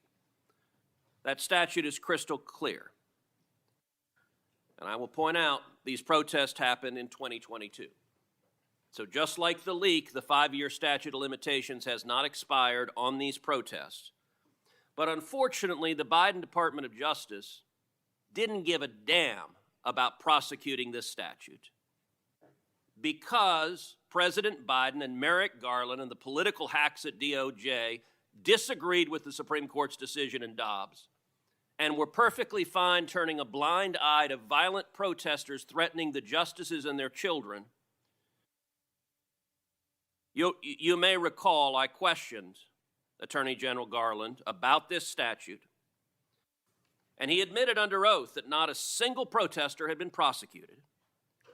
And he blamed the Marshals Service. He said the problem was the Marshals, quote, didn't make arrests. Well, subsequent documents told a different story. Internal training materials obtained reveals that the Marshals were explicitly instructed not to arrest protesters under Section 1507. So the reason there was no arrest is because a political decision was made that we like what the protesters are protesting for, and we, the Department of Justice, are not going to protect the safety of justices. We're going to allow them to be victims of an intimidation and threatening campaign. Just as I asked you with regard to the Dobbs opinion, I would ask you to direct the FBI to review the footage of these protests, to review the evidence that exists in terms of who engaged in it, and will you commit that anyone who you can prove violated 18 U.S.C. Section 1507 will face consequences and face prosecution? Senator, we currently have 63 ongoing investigations involving judges and officials throughout this country. That scene that you're showing will not happen under my watch. It will not happen under Donald Trump's presidency. It doesn't matter if you're a liberal judge or a conservative judge or justice. That will not happen. Amen. And that point that General Bondi made is very important. I would be equally outraged if you had nuts in front of the liberal justices. I'd say arrest them and throw them in jail. Violence is unacceptable, regardless of whether I agree or disagree with your politics. And violence, particularly fueled by rhetoric by irresponsible politicians, violence can result.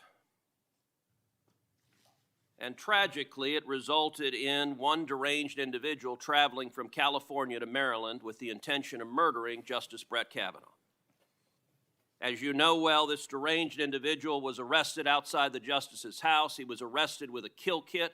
He was arrested with a gun, with handcuffs, with duct tape, with zip ties, and with the intention of murdering Justice Kavanaugh, very possibly murdering Justice Kavanaugh's wife and 2 daughters, and potentially murdering 2 other Supreme Court justices. Senator As you know,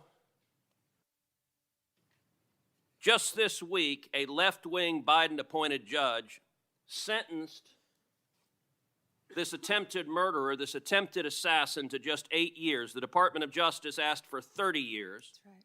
And that judge downward departed by 22 years. Why? Because this left-wing judge said that the attempted murderer was transgender. And because he identifies as transgender, apparently it's okay to try to kill a Supreme Court justice if your politics are sufficiently woke. Now, I know you have said the Department of Justice is going to appeal, and you absolutely should. I called this week, I believe this judge should be impeached because the judge has demonstrated she is completely unfit to be a federal judge. And what is your view of the justice of this sentence of just 8 years for the attempted murder of a Supreme Court justice? I was speaking with our prosecutor, Ms. Mal, who did an incredible job on this case. She did an incredible job. And yet, this judge gave 8 years. And the judge also would not refer to the defendant by his biological name, referred to him by the pronouns, and was concerned about the treatment that this individual would get regarding a sex change while in prison. And we are appealing that sentence. I immediately said we are appealing that sentence. Thank you. But my prosecutors did an incredible job on that case. And the judge wanted to put him in a women's prison. Before Senator. Not going to happen, excuse me, I'm sorry, Chairman. That's not going to happen in the Bureau of Prisons now. Before Senator Ronald, without objection, I'd like to introduce 3 FBI 1023 forms into the record. The first 1023 form I made public last Congress. This is the one that Director Patel said his predecessors did fully investigate. The second and third 1023 forms relate to the first in that they reference potential Biden family criminal conduct. Senator Johnson and I made these 2 public, and we simply want to know whether the government has investigated what it found, and if not, why not? Senator Ronald. Thank you, Mr. Chairman. Ms. Bondi, FISA Section 702 will expire in 6 months. In response to my questions for the record, at your confirmation hearing, you said you did not have experience with FISA, but if confirmed, you would consult with experts at DOJ. Now, you've had that opportunity. Do you support adding additional safeguards for searching Americans' communications in the 702 database? Senator, Section 702 is a vital source of foreign intelligence and instrumental in keeping Americans safe. We also take individuals' rights of Americans, their individual rights of all Americans, very seriously. And many statutory reforms to FISA have incorporate safeguards. They have to incorporate safeguards to protect our civil liberties. The Department of Justice looks forward to working with you to discuss anything regarding 702. Appreciate that. I believe my staff, and Senator, I also want to thank you for this hearing. Your staff met with my staff, and I greatly appreciate that. Thank you. We're going to be working on 702, so I appreciate the openness to further amending 702. At your confirmation hearing, you assured me that it is the Department of Justice's decision to determine what cases will be prosecuted. Last month, the U.S. Attorney for the Eastern District of Virginia was forced out. President Trump then posted the message behind me asking about prosecuting James Comey. You then appointed a new U.S. attorney who within days secured an indictment against James Comey.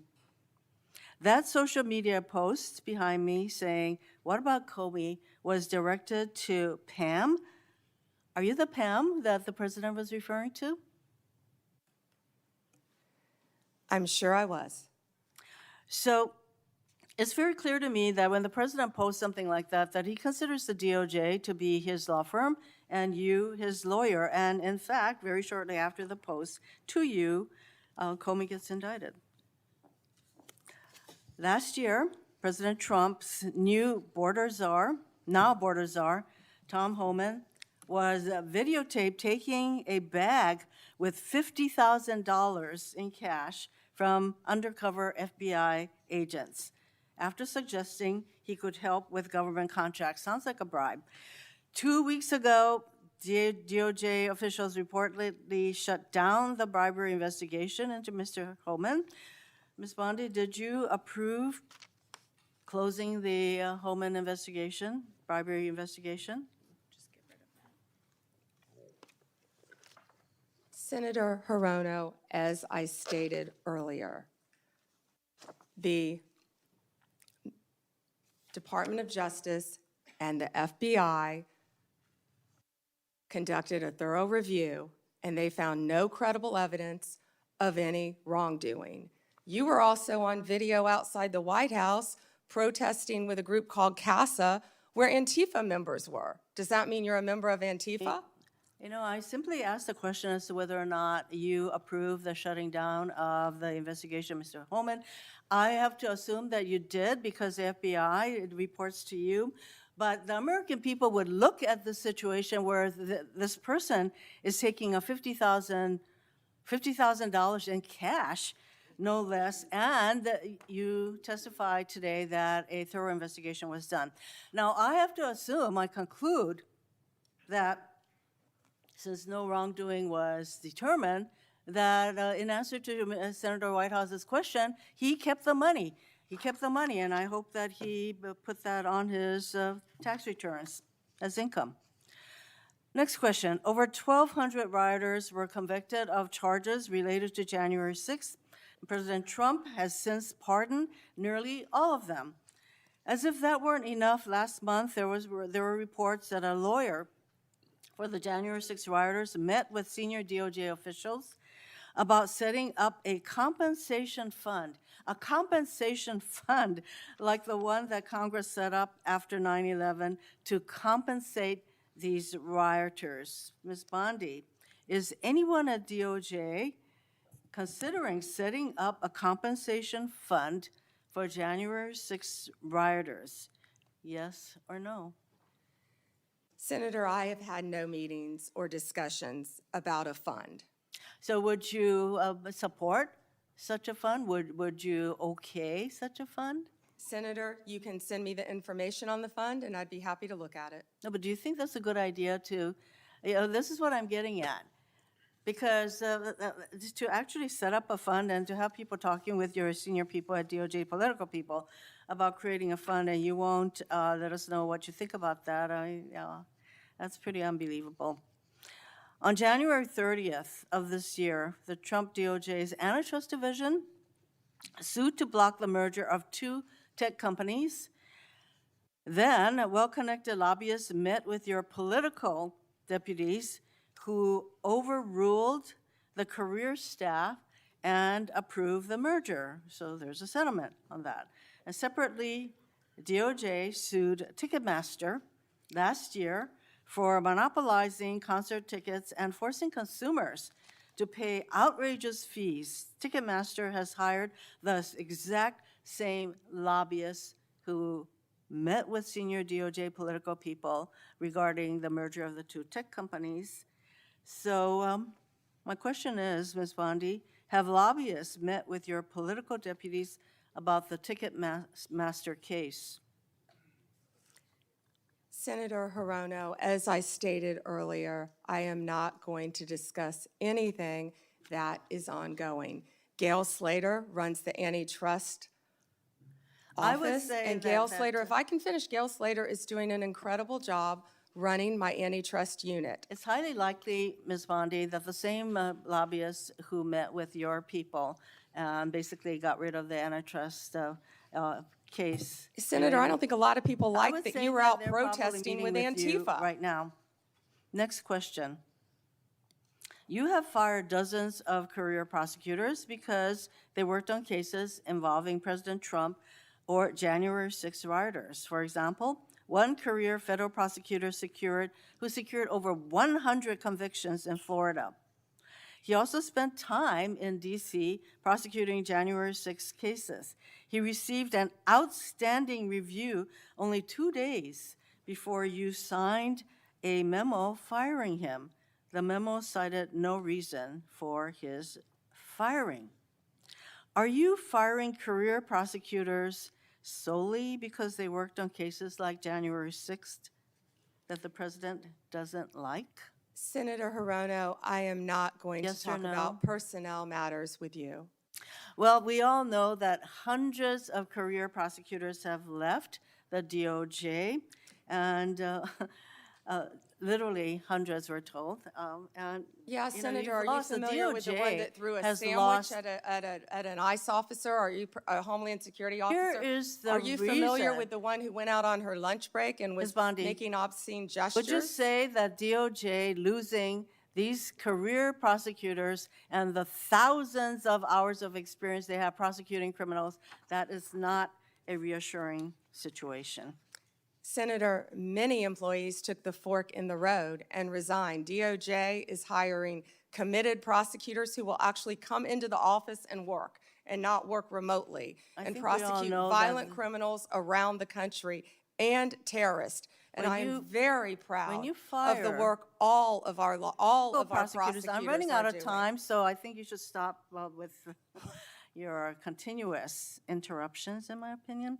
Mr. Chairman, I just want to close by saying that what was once the Department of Justice has become the Department of Revenge and Corruption. Rather than pursuing cases without fear or favor, this DOJ seeks to favor the president's friends and instill fear in his alleged enemies. If you're a friend of the president, this corrupt DOJ will bend over backwards to help you, just like it dropped the bribery investigation of Tom Homan, like it's considering paying money to January 6 rioters, and like it has put antitrust enforcement decisions in the hands of well-connected lobbyists. But if you're on the wrong side of this president, you will face the wrath of DOJ, no matter what the facts, law, or justice support. James Comey is indicted days after the president's social media directive. Experienced career prosecutors are fired just because they were assigned to work on January 6 cases. Blue states are sued to get highly sensitive private voter data, whereas red states are left alone. The double standard is clear, and the American people are waking up to the corruption and favoritism and the lawlessness at the DOJ. Thank you, Mr. Chairman. May I respond, Chairman? Yes. May I respond? Yes, you may respond. Then Senator Kennedy. Thank you. The double standard is crystal clear, Senator Hirono, crystal clear, because you didn't complain for 4 years when President Trump was being targeted by Jack Smith, by the last Justice Department. But the American people spoke loud and clear when they overwhelmingly elected him. The two-tier system of justice is over. Senator Kennedy. Me? Yes. General, welcome.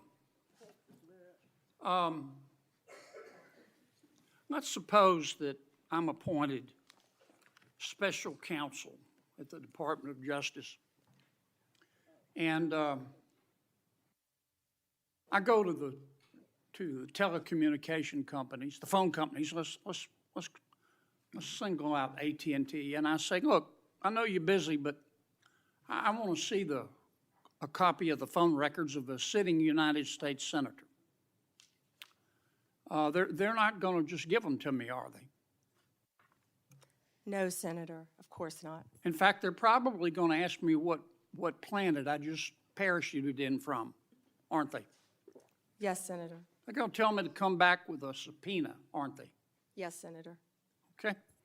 What do I have to show in that subpoena to get those phone records of a sitting? Did I mention it was a sitting United States senator? I can't remember. What do I have to show to get the phone records of a sitting United States senator? Yes, Senator, there were actually 8 sitting United States Yeah, I senator, heard that. and you would I have heard to that. have cause. I'm sorry, what do I have to show? You would have to have cause to get the Good subpoena. cause or probable cause? Probable cause. Okay. probable cause, or if it's a subpoena duces tecum, good cause, to show what? You would need good cause for a subpoena duces tecum, and what you would have to show is that you believed a crime had been committed, or there was a possibility of a crime, or that could lead to other crimes. We By the frequently, in criminal enterprises, subpoena cell By the phones. sitting United States senator. Senator, they would have to have believed you were part of a criminal conspiracy, is my understanding. Would a judge have to sign off on it? On the subpoena? Yes, Senator. Well, for a subpoena duces tecum, Jack Smith probably took it straight to the judge. Now, the phone companies, particularly their general counsel, if they're worried about civil liability, even with a subpoena to get the phone records of a sitting United States senator. Did I mention it was a sitting United States senator? Yes, Senator.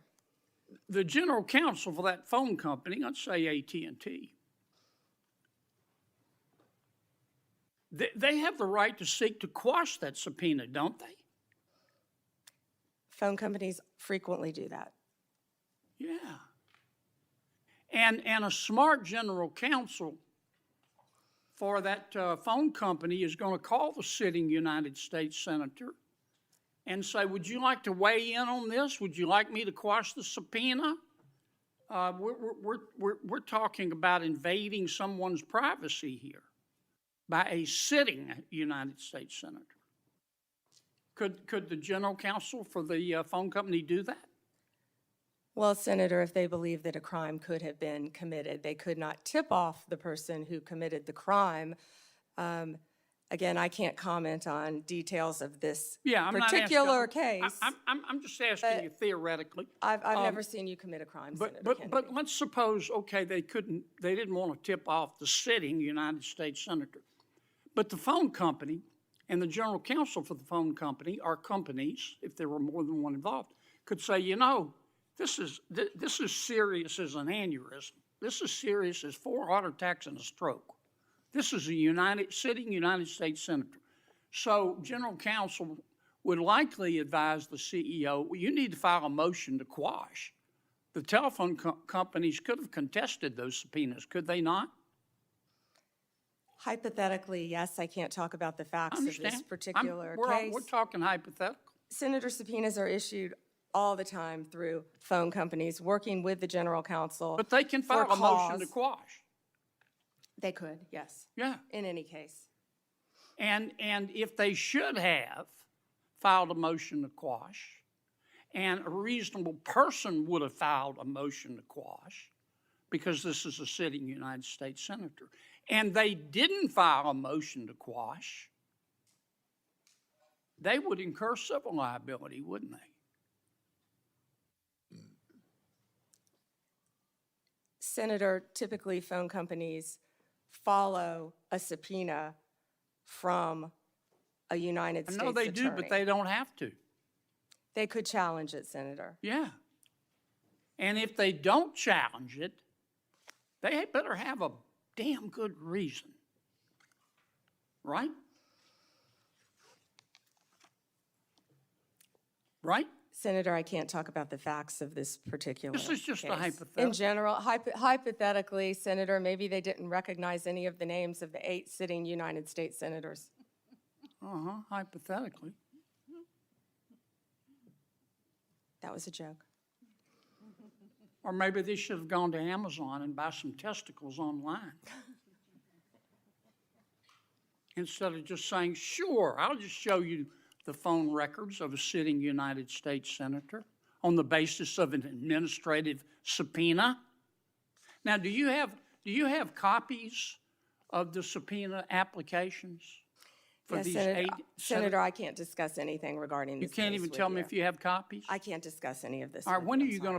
going to, General, when are you going to be able to discuss it? I can't discuss whether there is or is not a pending investigation, I understand, Senator. but This was let's just assume brought to light if by there is a Director pending Patel. investigation, I don't want this to get swept under the rug, okay? because I think you're going to get pushback from all quarters. I think the telecommunication companies are going to be all over you like a bad rash because they've got liability here for just turning over these records when they knew what was going on. I think some FBI agents may have some liability here. I think a special counsel might have some liability here. If I were your special counsel and you had appointed me and I wanted to get the records of a sitting United States senator, is that something you would expect me to tell you as Attorney General of the United States? They better have. Yeah. And Do we know in this instance of the 8 sitting United States senators if they told Attorney General Garland? Senator, I just learned about this very recently, as did Director Patel, and we cannot discuss the details. I don't know many of the details. Well, maybe we ought to get Attorney General Garland here. Do you know if the special counsel told FBI Director Wray? Is that something, let me put it another way. If I were your special counsel and you were the director of the FBI and I'm trying to get the phone records of a sitting United States senator, did I mention it was a sitting United States senator? Is that something that you would expect me to tell you as director of the FBI? In general, I would believe the FBI would help execute the subpoenas. Yeah. To the businesses. Okay, I want to switch to another subject in the 12 minutes that I have left, since everybody else got to go over. I've got to ask you about this, General. Secretary Howard Lutnick on October 1 gave an interview to the New York Post about Mr. Epstein. And he described Mr. Epstein as, quote, the greatest blackmailer ever, close quote. Have you reviewed that transcript of that interview? I have not reviewed the transcript, but I saw the clip of it. Okay. It appears that Secretary Lutnick was Mr. Epstein's next door neighbor. In fact, their townhomes shared a wall. And the reporter that was talking to Mr. Lutnick, she asked how other prominent men could have been associated with Epstein when Mr. Lutnick could immediately sense that he was a, quote, pervert. And then Secretary Lutnick said, or rather the reporter said, did they see it and ignore it? Do you remember that from the interview? I do. And Commerce Secretary Lutnick said, no, they participated. And then Commerce Secretary Lutnick goes on to say, quote, that's what his MO was. You know, get a massage. And what happened in that massage room, I assume, was a video. This guy was the greatest blackmailer ever, blackmailed people. That's how he had money, end quote. Is that true? Senator, as our July memo said, we did not uncover evidence. This case has gone through 3 administrations, as well as former U.S. Attorney Alex Acosta. I know that, Pam. But have you interviewed Secretary Lutnick? No, Senator. Do you plan to? If he wants to talk to the FBI or the FBI wants to talk to him, that is more than on. Don't you think you ought to talk to him after this interview? Senator, if Howard Lutnick wants to speak to the FBI and if Director Patel wants to speak to Howard Lutnick, absolutely. Okay. Maybe we ought to get Mr. Lutnick in here too, Mr. Chairman. Senator Booker. Thank you. Thank you, Mr. Chairman. Attorney General, I know there's been a lot of talk about grants. I hate to bring you through this again, but it's really important to my state. New Jersey is one of the top 4 donor states in America, which means our taxpayers, Americans, Republicans, Democrats, Independents, millions of people send more money down here than we get back in relative to all the other states in the nation except for 3 others. We've been talking a lot about different grants. I want to be very specific about Office of Justice Program grants. There were $35 million worth of grants that were approved in a bipartisan way in this committee, grants that invest in things that are really vital to the public safety of our community. I know, again, we are in a room full of people who want to see crime go down. Republicans and Democrats, law enforcement officers have spoken to the urgency of these programs which deal with school violence, which divert people into substance abuse and treatment, and supportive services, community violence intervention programs, again, bipartisan programs that this committee really worked hard on this. I've heard what you've said to others on the committee. I heard what you said to Patty Murray in an appropriations committee, that members should reach out to you if they want those grants reinstated. I've written letters, but I am hoping that you and I can have a conversation. $35 million of frozen funding for public safety that the people of New Jersey, Democrats, Republicans, and independents, really invested in those resources, those programs, and those nonprofits who were expecting those grants often made outlays and are now really in a lurch. Can we talk about those grants and the restoration of them, please? Yeah, and Senator Booker, I had stated earlier that yes, we did terminate grants. We have an appeal process. We have turned some back on. We are appealing. We are looking at some. Some we have denied. Some are still pending. I believe we have multiple appeals pending with New Jersey, and I would be happy to sit down with you and look at those appeals. I believe one is with the city of New Jersey. I know there are multiple ones pending, but of course, I would be happy to sit down with you or any senator or any House member and look at grants that have been terminated. I've been doing that, and I would welcome that. But I will be the first one you sit down with, correct? Absolutely. I'd love to sit down with you on that. I'll look at those tomorrow, Senator Booker. Thank you very much. I want to move on. But we have been restoring some grants. I understand, some have been denied, some have not. New Jersey, none have, and I really want to get to the bottom of that and hoping that we can reinstate some of those grants.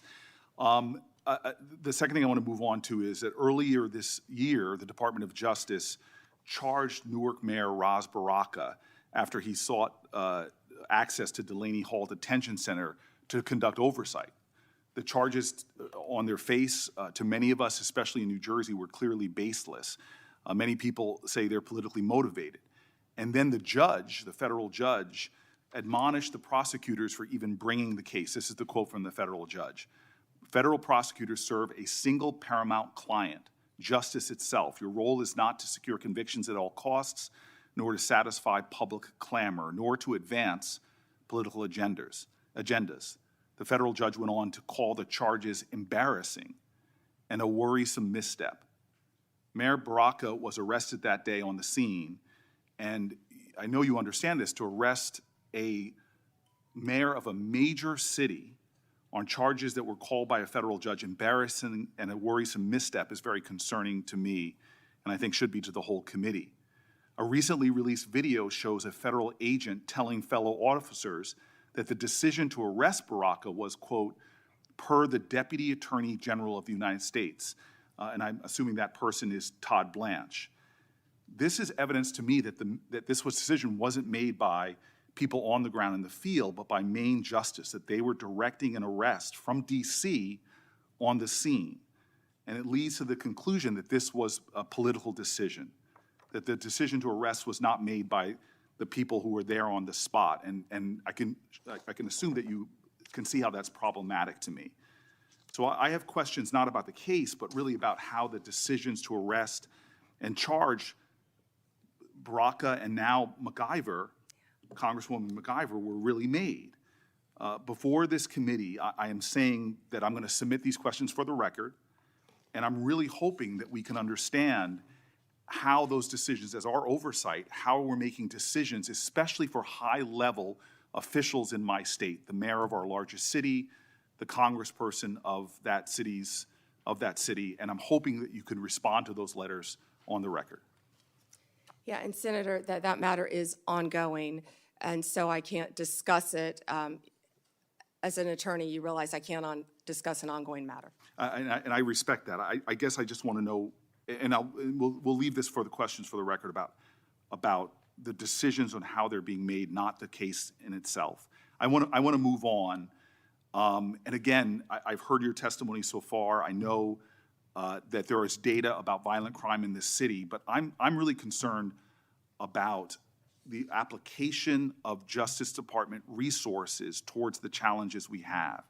You and I both know that about 11,000 Americans have been killed by a firearm just this year. The Department of Justice, according to the White House's own documents, as well as that of the conservative think tank Cato, have shown that there has been a significant movement of law enforcement resources away from many other issues and into immigration enforcement. And we are seeing that in that immigration report, a lot of the people are not the violent criminals that we are really needing to rid our streets of. In total, according to the Cato Institute, you've reassigned 7,460 law enforcement away from their primary duties, investigating drug traffickers, prosecuting child pornography, targeting high-value white-collar criminals, and again, forcing them, this is according to the Cato Institute, into low-level immigration enforcement. This includes, in terms of gun violence, 1,778 agents from the ATF to this kind of immigration enforcement. The White House itself has said that they diverted 45% of all of agents in 25 FBI field offices to work on immigration full-time. As a person who worked very closely in my time as mayor with the New Jersey field office, that's really concerning given the other threats. But it doesn't end there. The DOJ has eliminated the Organized Crime Drug Enforcement Task Force, the independent component of the DOJ whose job it was to combat transnational organized crime, dissolved the Community Relations Service, which in New Jersey has been invaluable over 60 years, responding to communities experiencing conflict or violence, and something that people on both sides of the aisle of this committee have really invested in. You all have rescinded VOCA and VAWA grants to support survivors of sexual assault and human trafficking. There seems to be a disconnect here between the application of the resources of the Justice Department on the things that are most concerning when it comes to crime and where they're being directed instead. Senator Booker, first to OCDETF. The most important point is that the work of OCDETF is continuing. The executive office is being dissolved. We have said that, but the work of OCDETF is continuing. The resources that were previously provided to law enforcement organizations through OCDETF are now going directly to those organizations. I will assure you, no work will be sacrificed as a result of getting rid of the executive office of OCDETF. The agents and the attorneys are working with Homeland Security. They're all working together as a unit. Okay, Attorney General Bondi, I'm running out of time, and I'm going to put some questions in QFRs, because again, this is conservative think tanks and others are pointing about literally over 1,000 people being taken off of things that I think would concern the public. I'd like to get that, but I also just want to quickly mention that for the record, I want to ask about the Public Corruption Unit as well. We now have gone from a public integrity section that went from 36 full-time prosecutors to now only 2. And yet we know, Democrats and Republicans, there is a real problem with public corruption in our country. And we know that the DOJ has stopped enforcing the Foreign Corrupt Practices Act, disbanded the Foreign Influence Task Force, dismissed the indictment against Trump donor Andrew Weidenhorn, cut back on white-collar investigations. My list goes on. I'm running out of time. But I will ask for the record against not only reassigning officers and prosecutorial resources from the other things I mentioned, but public corruption is really important. I want to talk about an area of bipartisanship on this committee, which is antitrust. This is a very bipartisan area. In June, the Antitrust Division finalized a proposed consent decree with Hewlett-Packard Enterprises and Juniper Networks, settling the DOJ's challenge to the company's $14 billion merger. Reportedly, your Chief of Staff, Chad Mizell, and Acting Deputy Attorney General Woodard overruled career antitrust staff and approved the merger. This is a massive area of concern for Americans writ large. This is an area where corporate power is growing, corporate concentration in our country is happening at great degree. I'm grateful that the ranking member with Mike Lee on a committee that is really trying to get into this disturbing trend. And the issues right now in the Justice Department, the resources being put on it, and the appearance of improprieties that we're seeing are troubling. All I want to ask as my final question is, would you commit, just to talk about antitrust, to coming before the antitrust subcommittee led by Senator Lee to discuss antitrust enforcement in our country? We're over time. May I answer, Chairman? Yes. Senator Booker, I work hand in hand with Gail Slater. She is doing an incredible job. I said that earlier. I will let Gail Slater handle all matters with antitrust. The HP matter, Juniper, is a pending matter still because, as you know, it has to go before the courts, even after a decision has been made, and that's where it's pending right now. If I can go back to your previous two questions, first about our agents being reassigned. Our agents are working tirelessly on their day jobs and with Homeland Security. And right now, they're not getting paid. And they're on the streets during a government shutdown working to keep every city in this country safe, in New Jersey and in every state. They're working together with DHS on task forces, but they're also doing their core mission, and they're getting child predators off the street. They are working so hard with all the agencies hand in hand. That has not been sacrificed. And I'm so proud of the work that the FBI, DEA, ATF are doing. ATF agents have worked tirelessly. I am in constant contact with them on the incredible cases that they're making to keep our country safe and our world safe, especially our DEA agents who are stationed around this world, and now they're not getting paid. Back to the public integrity section, the last point you made. It has not been slashed.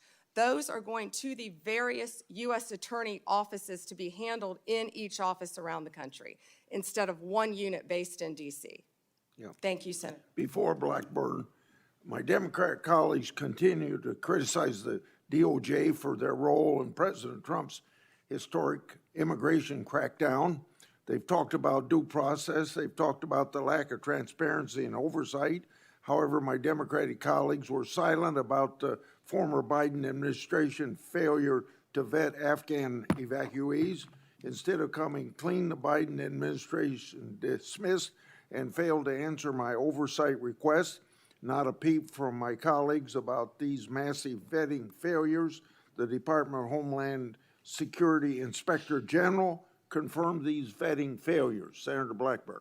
Thank you, Mr. Chairman, and A.G. Bondi, thank you for your time before us today. I have found this hearing to be so instructive because it has pointed out to me the lack of caring from my colleagues across the dais when it comes to how the DOJ under Biden was weaponized, how they used this for political attack on their political opponents, and the smugness from some of my colleagues across the dais.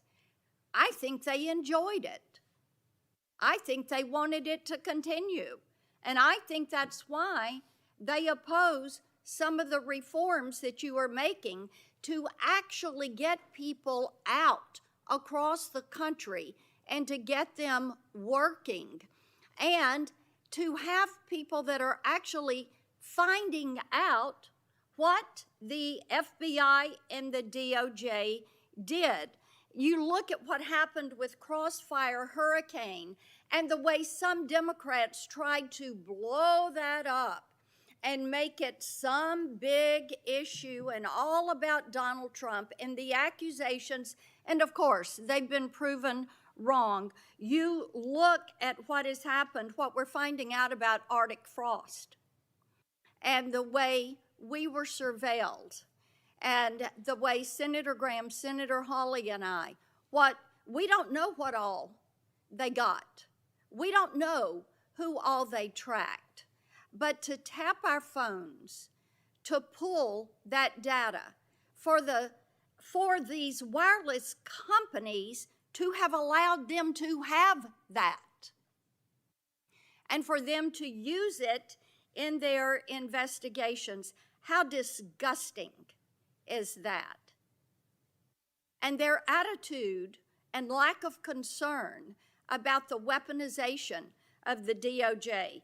I've had a couple of colleagues who have been so concerned about some bureaucrats at the DOJ and the FBI being fired. You know what? If they did wrong, not only fire them, prosecute them.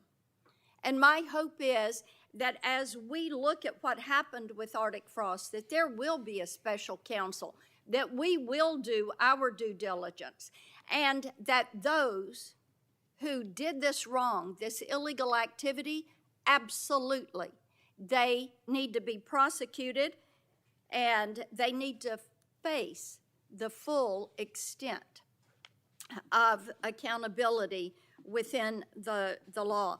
I made a note of how resistant they are to reform. And in my opinion, what this shows is that they don't want one tier of justice. What they want is two tiers of justice. It was their play box. They could get in there and manipulate and use it to spy on us. So they saw this as something that furthered their political goal.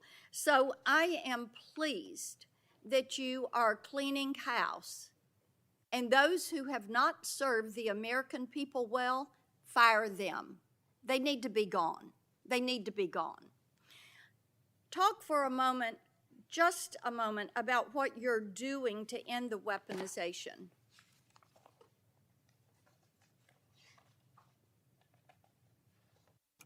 Senator Blackburn, the weaponization against you and your colleagues should greatly concern all of us. It should concern Democrats, it should concern Republicans. Yet, we don't see that. There was a two-tier system of justice under the Biden administration. We're learning that every day. We saw Jack Smith weaponize the Justice Department against Donald Trump. We saw the Biden administration weaponize the entire Justice Department, all of the law enforcement agencies, against Donald Trump, against his family members, against his friends, for years and years, and that weaponization is over.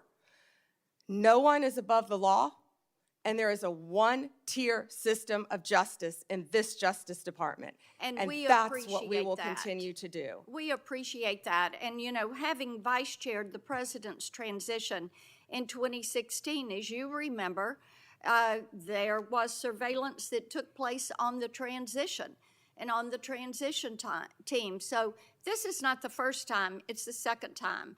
And shame be to those that have furthered those lies and what James Comey did to this country, what Christopher Wray allowed to happen to this country. I want to talk to you about Memphis, the Memphis Safe Task Force. And you, President Trump, Director Patel, the work you're doing there is really quite amazing. I had pulled those latest stats, and we had 503 arrests with the FBI task force in July and August. We've added, with your Memphis Safe Task Force, just last week, 321 arrests, 83 firearms that were seized, 7 missing children that were recovered, 28 known gang members have been arrested, and the list continues to grow. We've also gotten over 120 federal indictments. But this is really quite a success story, and I think that cities like Portland and Chicago are missing out by not having this coordinated, focused effort. And the fact that there are 13 federal and state agencies working together to make Memphis safe again. And we are very grateful about that. One of the things that we are working on is to end a cashless bail. We have a very liberal DA in Memphis that has campaigned on avoiding cash bail. And we had a good hearing on this last week.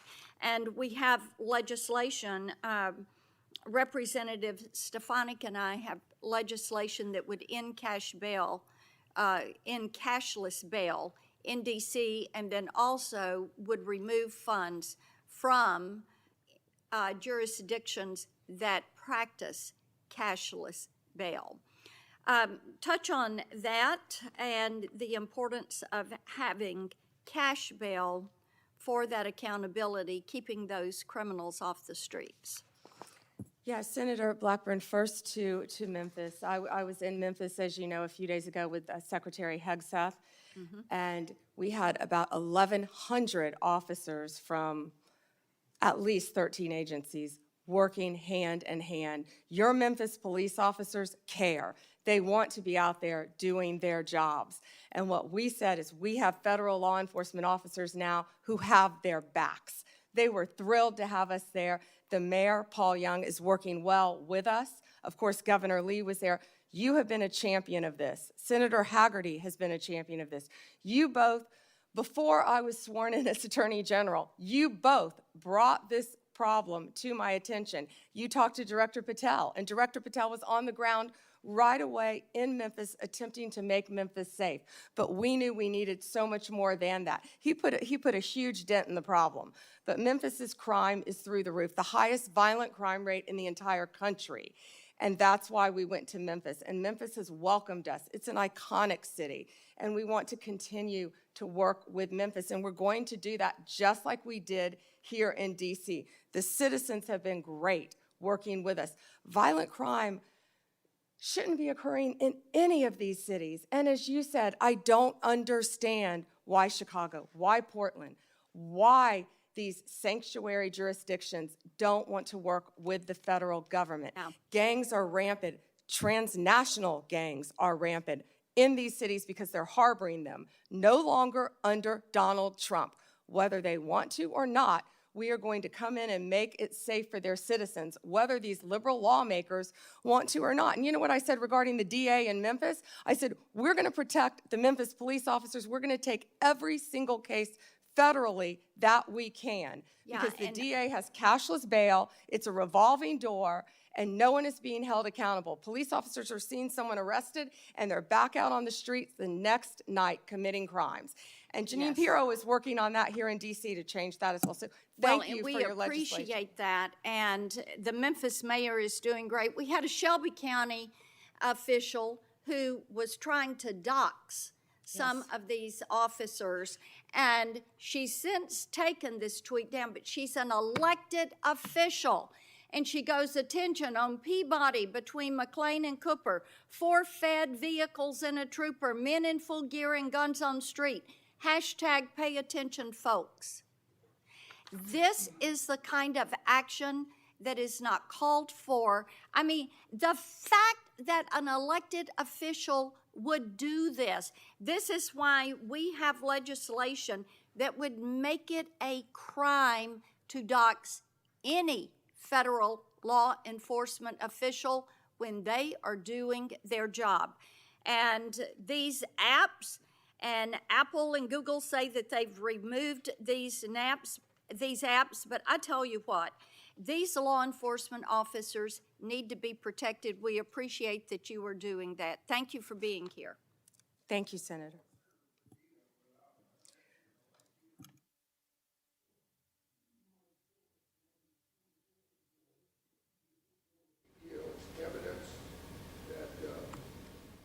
Evidence that the Obama-Biden State Department obstructed law enforcement efforts to arrest high-level Iranian targets. This objection, led by then Secretary John Kerry, was done because of political consideration of the failed Iran nuclear deal. Senator Padilla. Well, thank you, Mr. Chairman. Appreciate the opportunity to participate in this hearing today, which is our, at minimum, annual opportunity to ask questions as we fulfill our obligation to provide accountability over the Department of Justice. So just sort of to level set a little bit for folks in the audience and for folks watching at home, the Department of Justice is supposed to be the nation's guardian of fairness and the rule of law. The power of the Department of Justice is built on public trust and a belief that prosecutions are based on facts, and law, not on politics or personal loyalty. And I call that out, Mr. Chairman, because when that breaks down, when the public trust breaks down, then justice itself is at risk. But under this Trump administration and the leadership of Attorney General Bondi, I believe the independence of the Department of Justice has come under attack. The department has been reorganized, it's been realigned, and repurposed in ways that we've never seen before.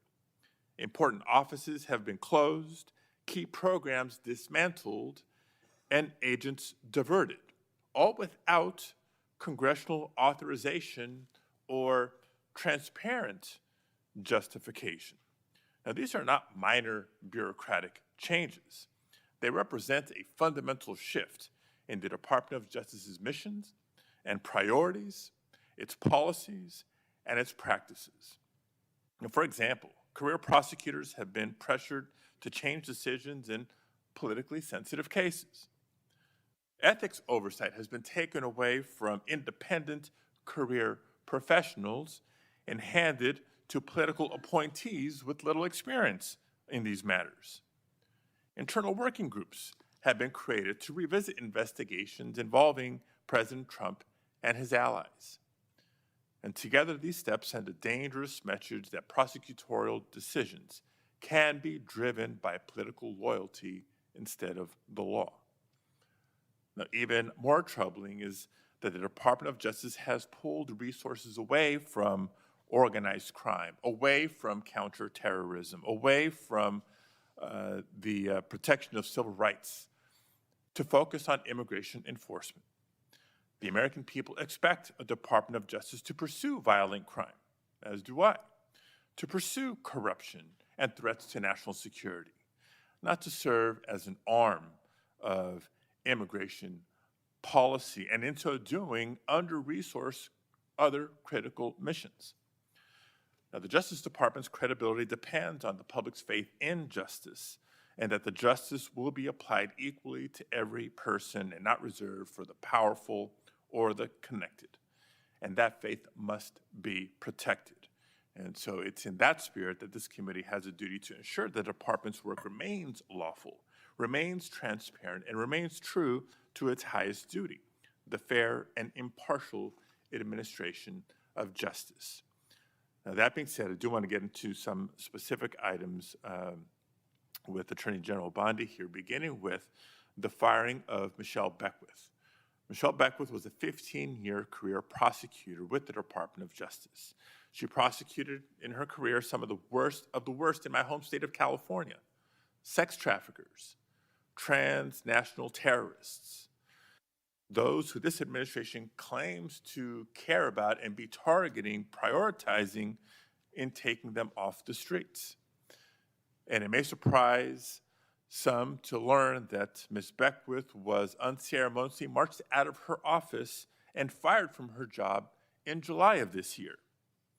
Why? Not because she failed to do her job, quite the opposite. It was because she had the audacity to remind Border Patrol Chief Gregory Bovino that he was obligated to follow a court order and the Constitution in California. According to reports, she was fired less than 6 hours after she told Bovino he couldn't arrest people without probable cause. 6 hours. So my first question, Attorney General Bondi, is a simple yes-no question. Do you believe that government officials like Gregory Bovino are obligated to follow applicable court orders, whether they agree with them or not, yes or no? First, Senator Padilla, you have gone on for over 5 minutes, and I wish that you loved your state of California as much as you hate President Trump. We'd be in really good shape then, because violent crime in California is currently 35% higher than the national average. Property crime in California is 18% higher than the national average. That should be something that we should be talking about and working together on, yet we're not. And no, this is important. You're talking about all these all of my agencies, and I want to let you know what DEA has been doing, and they are working hand in hand I with Homeland appreciate Security. that, and I'm gonna No, be you asking can't go some on for questions 5 for the minutes and record criticize as my agents well. who are out working asked a simple without yes pay or no right question. now because you voted Mr. to Chairman. shut down the government. Mr. They're out Chairman. there working without pay. Mr. Chairman, I asked a simple yes or no question. Attorney General Bondi is DEA, refusing 4,500 to respond. kilos So let of me move on to fentanyl the and next 50 million topic. fentanyl pills Because off the streets. while under your watch, FBI, prosecutors 23,000 Mr. Chairman, violent criminals. U.S. Marshals, Mr. Chairman, order, please. 51,000 fugitives. I'm trying to get, I'm not getting an answer to my question. I'm trying to move on to the next question or the next topic. Mr. Chairman, order, please. Thank you. Because under Attorney General Bondi's watch, career prosecutors are being fired for telling agencies to follow the law and uphold the Constitution. Meanwhile, there are instances of allies of the president who seem to be getting let off the hook. I won't reiterate what some of my colleagues have already brought up in terms of the dismissal of the investigation into Tom Homan and his alleged acceptance of $50,000 as payment by undercover FBI agents posing as business executives looking to secure contracts with a future Trump administration. Because if the reports are true, it's not just the underlying conduct of Mr. Homan, which would be absolutely unacceptable, but the dismissal of the investigation charges raises concerns about the influence of the White House on the Department of Justice. Again, a simple question, and I'd appreciate a simple and brief answer. Whose decision was it to end this investigation?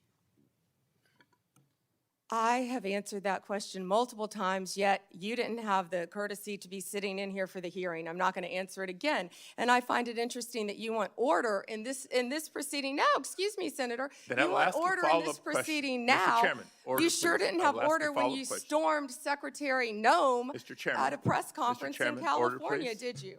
I will ask a follow-up question. Would you commit to either releasing the tape or at least making it available for members of this committee to review, yes or no? Senator, you have not been sitting in here this entire hearing. I've answered the question, and I also want to tell you that our ATF agents have seized 25,000 illegal firearms. So we will try again and move on to a different in your topic. home state, we are prosecuting Chairman, illegal order, aliens please.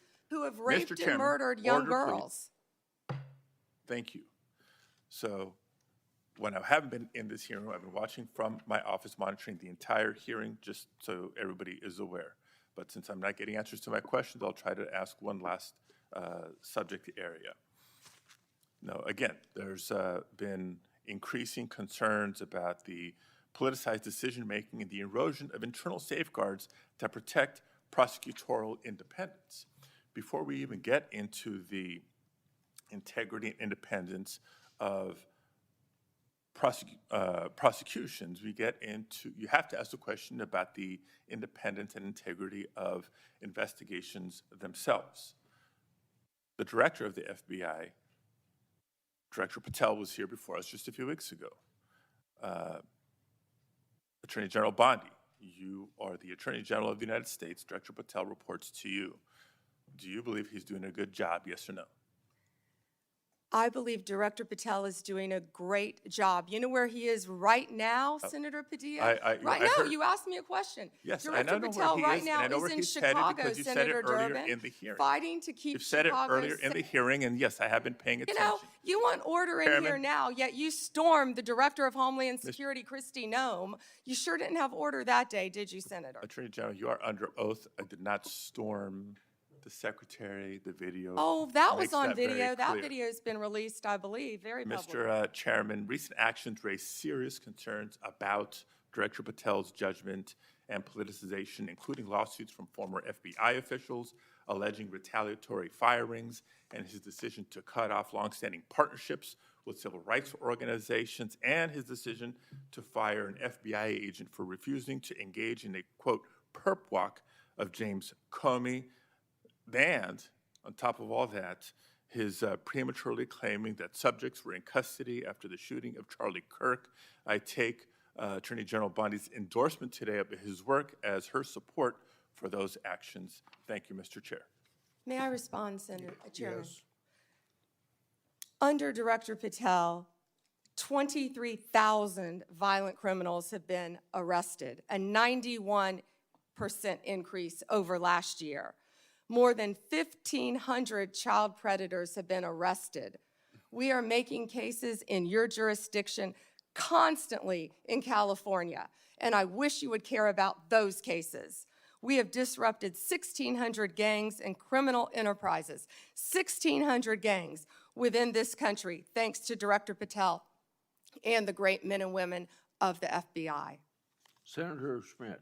Thank you, Mr. Chairman. How are you today, Attorney General? It's good to see you. Have a rough voice. I have to say, I am struck by the degree of the cognitive dissonance that I hear on the other side. It really is. I mean, I'm used to sort of the political debates and arguing in court and all those sorts of things. But to hear the other side of the dais talk about weaponization is truly shocking, given what we know now. And I thought what I might do is just tell a story, and these are 100% facts. Hillary Clinton, concerned about her email scandal, works with a Soros organization to cook up this Russiagate nonsense. They feed it to the intelligence agencies, and they spy, under Barack Obama's presidency, they spy on the political opponent, the Republican, running against Hillary Clinton. He gets elected. They continue the operation, and they launder this intelligence into stuff that was meant to, by the FBI and the CIA, to sideline a presidency of a duly elected president of the United States of America, to sideline him. And that continued. You heard even some people on this committee further that nonsense for 4 years. And then the FBI is involved with pre-bunking the Hunter Biden laptop story because they didn't want him to get elected again. So they pre-bunked the Hunter Biden laptop story. The American people should have been allowed to make their own judgments from that. They weren't, because the FBI called it a Russian hack and leak operation. They were meeting with social media companies every month and every week, telling them that the laptop that they knew, that they had verified in November of 2019, they knew was real and knew was his, said it was Russian disinformation. We've heard that before. And then, after Joe Biden comes in, 3 days in, they start a censorship campaign against the country, anybody who's a conservative. And now we also know that the FBI was weaponized in this Arctic frost investigation that tapped the phones of sitting U.S. senators. And also, the Republican Attorneys General Association, so let's pull in 2 more U.S. senators, Ashley Moody and myself, who were on the executive committee at that time. Charlie Kirk, political organizations they didn't agree with. This is not in the Soviet Union in the 1980s.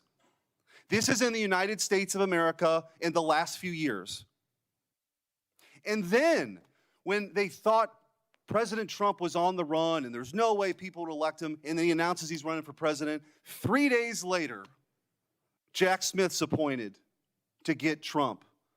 Fannie Willis brings charges against President Trump, and the assistant prosecutor meets with the White House counsel's office. Why would that happen? Then you have Alvin Bragg bring his charges. The number 3 person at DOJ goes to work for him to get Trump. All in the United States of America. This continued. And Senator Hawley asked the question, wrote it down, what is happening in this country? And I hope that MSNBC is still broadcasting this, because I'm sure their viewership hasn't heard this story that's gone on for 10 years. The truth is, they never forgave President Trump for coming down the escalator at all. They didn't like him. They didn't like the disruption. And they've spent the better part of a decade not just going after him, but demonizing half the country as fascists and Nazis and threats to democracy. And they have fueled this division in their inability to accept the fact that half of the country isn't deplorables, as Hillary Clinton called her, bitter clingers, as Barack Obama called them, or trash, as Joe Biden called them. That they rose up and they sat in their own jury box and they saw all this stuff play out over a decade and they rejected it. And now you have come in to clean that up, and you are doing a great job in doing that. And let me make this clear. There is a big difference between what happened under the Biden regime and the weaponization, and then holding those people accountable. That is not weaponization. If that doesn't happen, this will happen all over again. So your job, as you talked about in your confirmation hearing, is so important that this never happens again. And holding people accountable who are part of this conspiracy is absolutely your job. And I'm also taking, you don't have to comment on this, your unwillingness to answer questions that have come up. I am led to believe, as a former attorney general, that that might mean there's an ongoing investigation. You don't have to talk about it. The statute of limitations may have run on some of this stuff, but not on a conspiracy. And if you're a co-conspirator in mile marker 1, even if you want to get on the exit ramp in mile marker 5, you are liable for the conspiracy in mile marker 10. And we are at mile marker 10. And I will also say what's happening in this country. What's happening with the assault on ICE officers is truly shocking. Deportations are nothing new. Bill Clinton deported 12 million people. 12 million people. You didn't see this. The radicalization that's happened on the left that plays out with political violence is real. And by the way, let me also point out that if we had a scenario where John Thune was on the Supreme Court steps saying, "You've reaped a whirlwind, Supreme Court justices," and then a right-wing assassin tried to kill Ruth Bader Ginsburg, and then a Republican-appointed judge only gave that person 8 years, there would be riots on the streets. Cities would be burning right now. So let's just call it out. We need the cleansing here. Let's just be truthful about what's happening. This left-wing political alliance of violence is not a both sides thing. It's not. And so, Attorney General, I do want to ask you a couple questions about that, because I feel like we have got to get a handle on this. Despite the overwhelming evidence that the political violence threat right now comes primarily from the left, the media just won't do it. They won't go along with it. They cite a few ridiculous studies to say that right-wing political violence is the main problem. For example, one of those studies was written by an Antifa-affiliated professor, and others count classes on prison gang, and the others count classes on prison gang violence as right-wing political violence, but refuse to count anything from the 2020 Summer of Love. Antifa attacks, like the ones that set off the explosive outside Michael Knowles' campus speech. We need good data. We need good data here.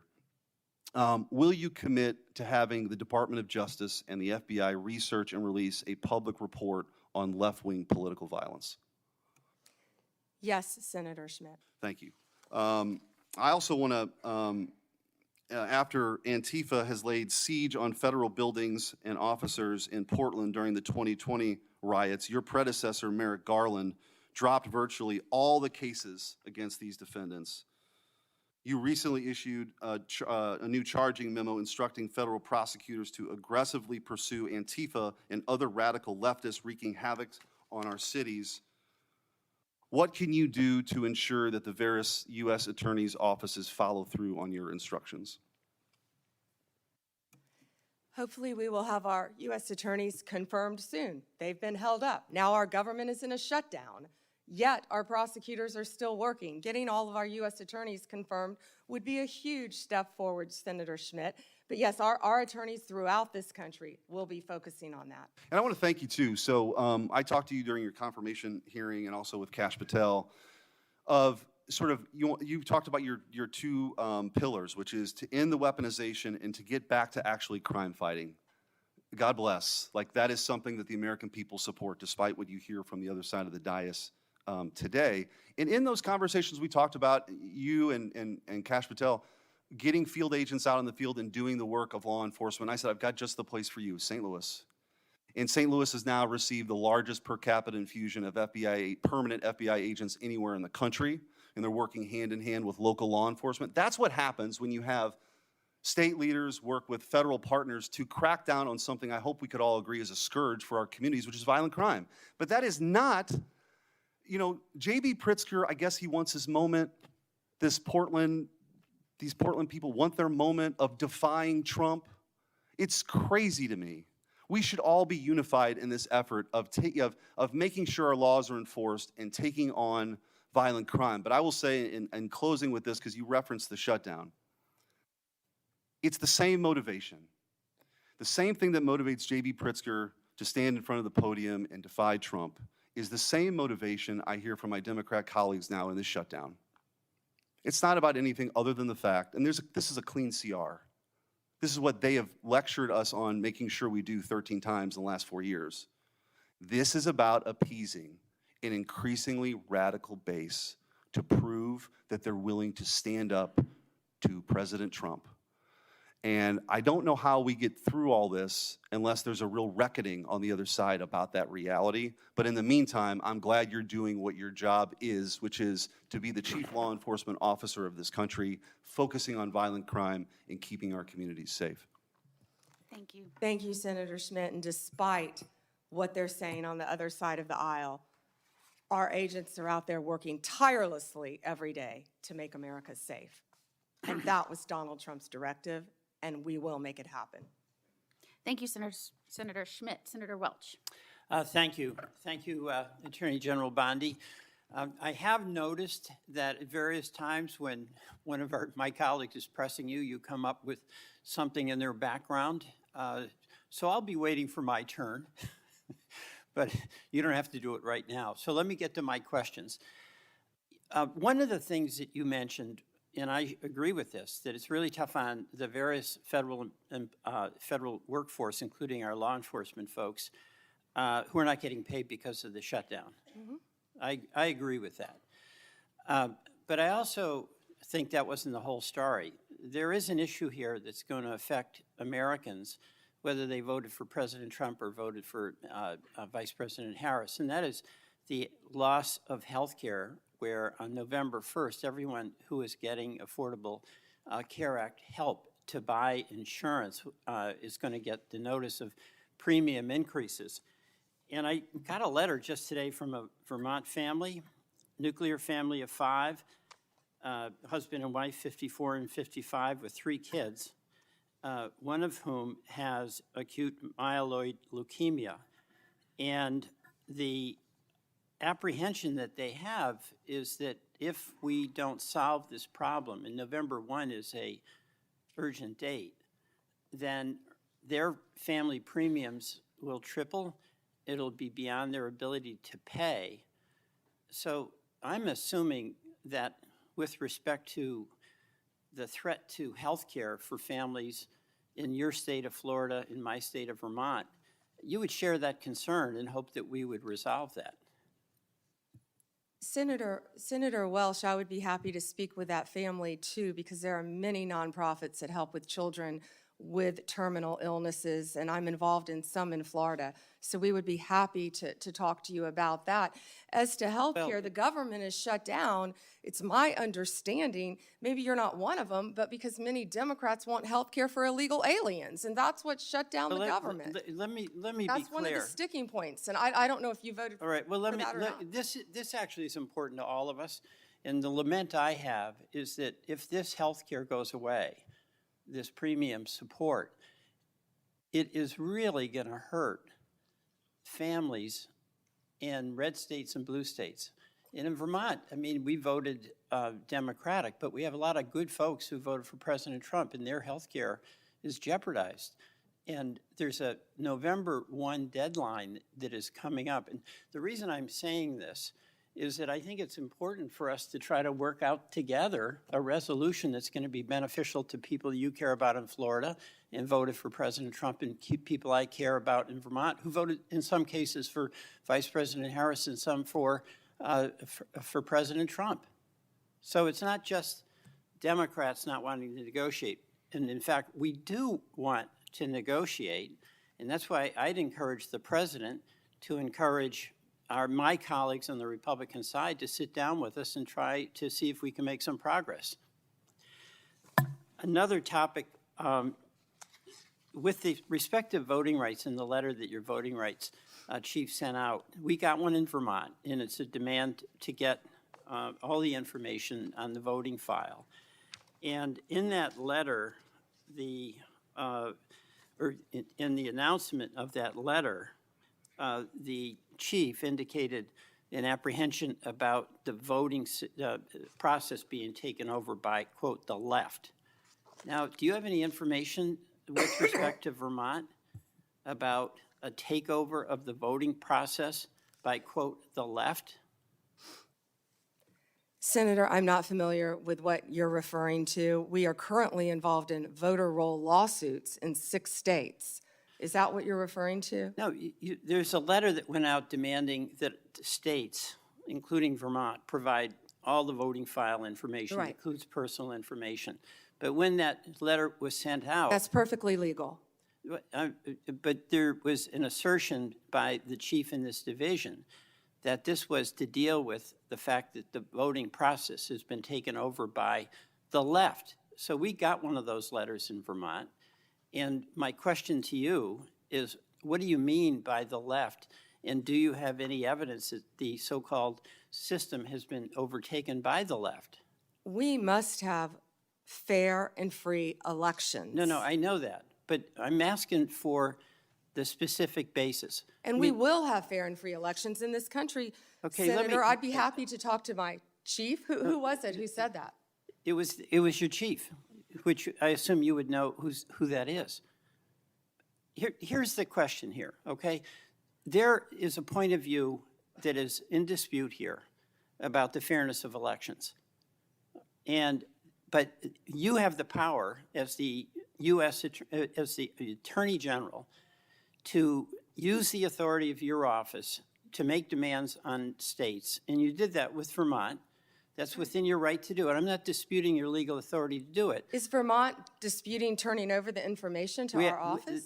Vermont is, the Secretary of State is, and you can resolve that with her, but. And we have every right to have that information, yeah, here's Senator. where I'm Why going. wouldn't they want to turn it You're over? a prosecutor with the awesome authority to make the decision that you're going to start an investigation against the state or against an individual.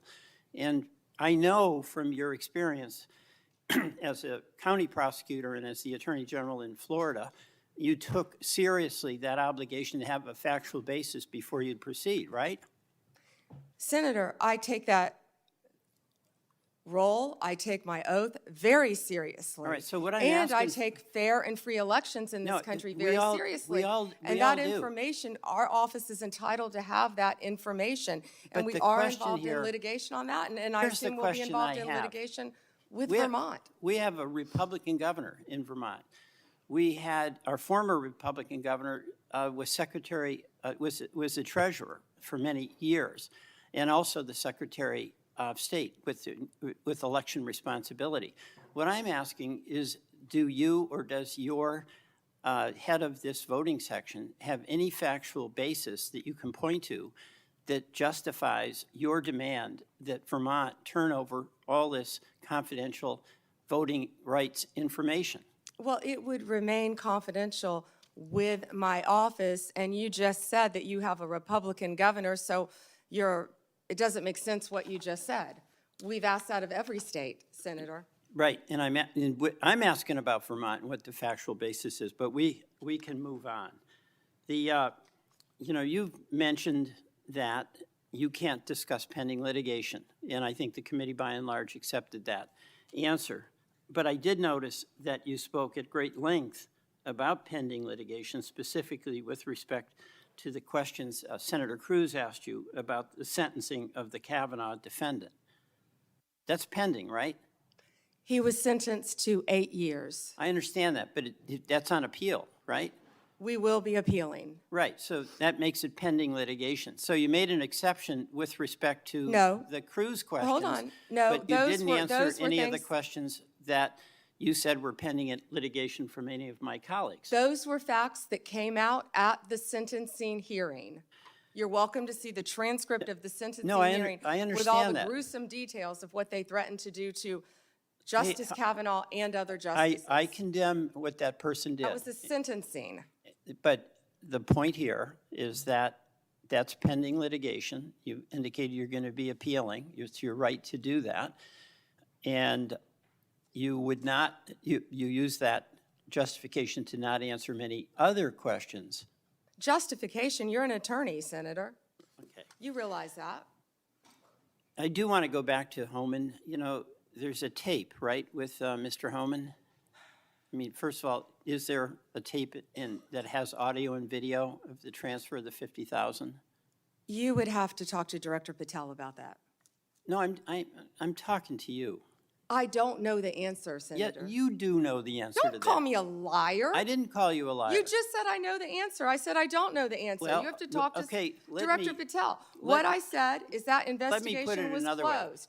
If you don't know, why don't you know whether there was a tape and video? Senator, I believe that was resolved prior to my confirmation as Attorney General. Do you think that it is of public interest for the people to know what happened to the 50 grand that the FBI turned over to Homan? Did you hear what I just said? That was resolved prior to my confirmation as Attorney General. That's why I said I would not know. It's not resolved. There's $50,000. Homan has it, or somebody has it.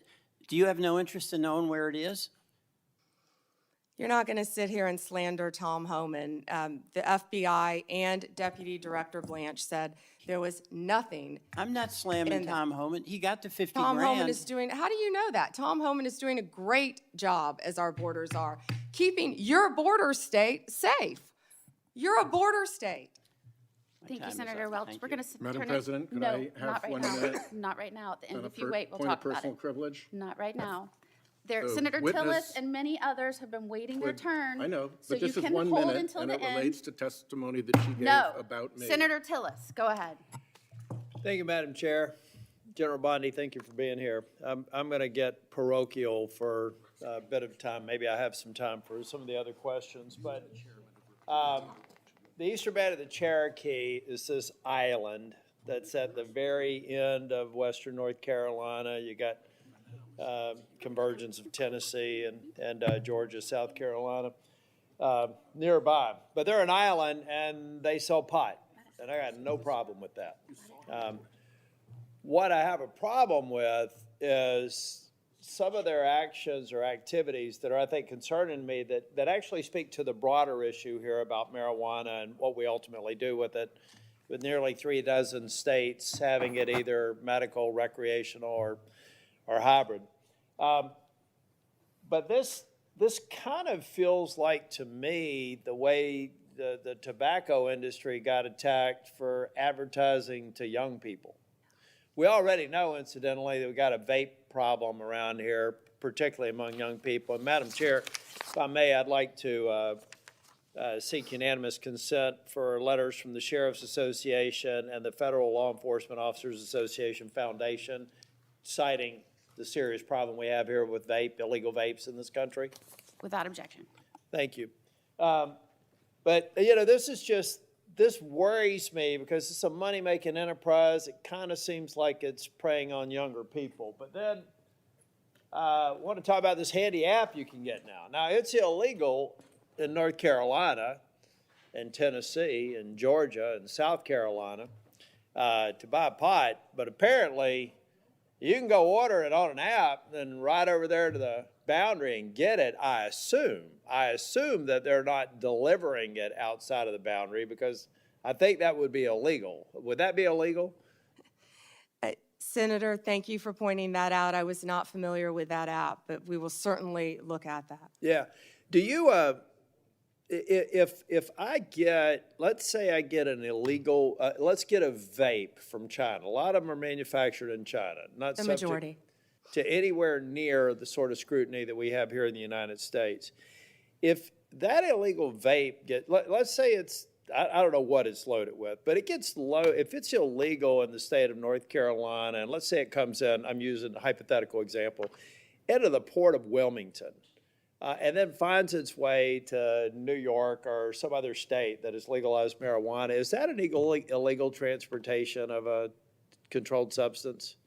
In other words, unless it teleports into a legal jurisdiction, wouldn't it have been illegally transported at some point?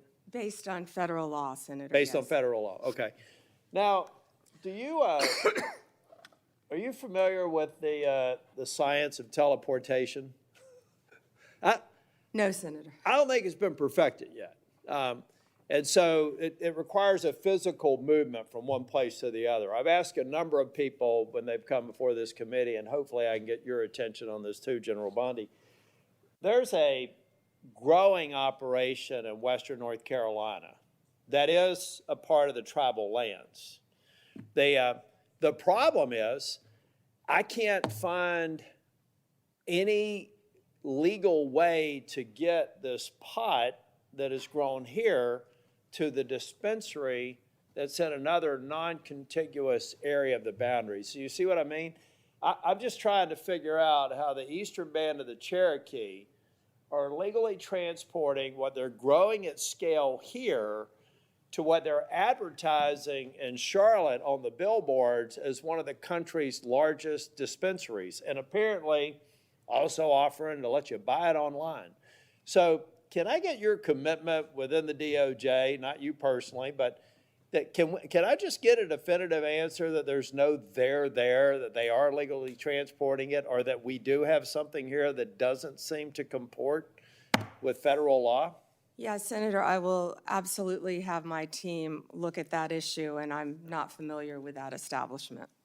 Yeah, well, it's, like I said, it's an island. I really think the federal government needs to step up. We need to get rid of this neither fish nor fowl sort of status that marijuana has in this country now. I think the people have spoken, many red states, even your home state, my home state, has, I think probably many states, I should say, not just the state of Florida, are trending towards legalizing it. We've got to get it solved at the federal level. We've got to capture revenue. That revenue needs to go back to federal law enforcement, and we need to have a lot more focus on what I think are unsafe and inconsistent practices across the state. So if I could get that, I would appreciate it.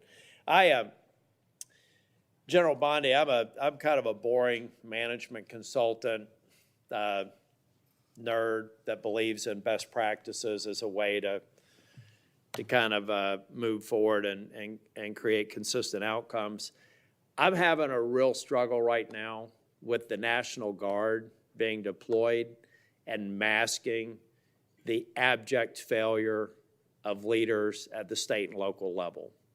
So give me some sense of if the deployment of the National Guard to Chicago or Portland is necessary to kind of create a shock to the system, do you believe that that's a best practice or just a necessary evil until we regen the extraordinary work I've seen on joint task forces every day in North Carolina with absolute cooperation between state, federal, and local officials? Is that the best practice that we should get to, or is this deployment of the National Guard a part of an emerging best practice that I just don't get yet?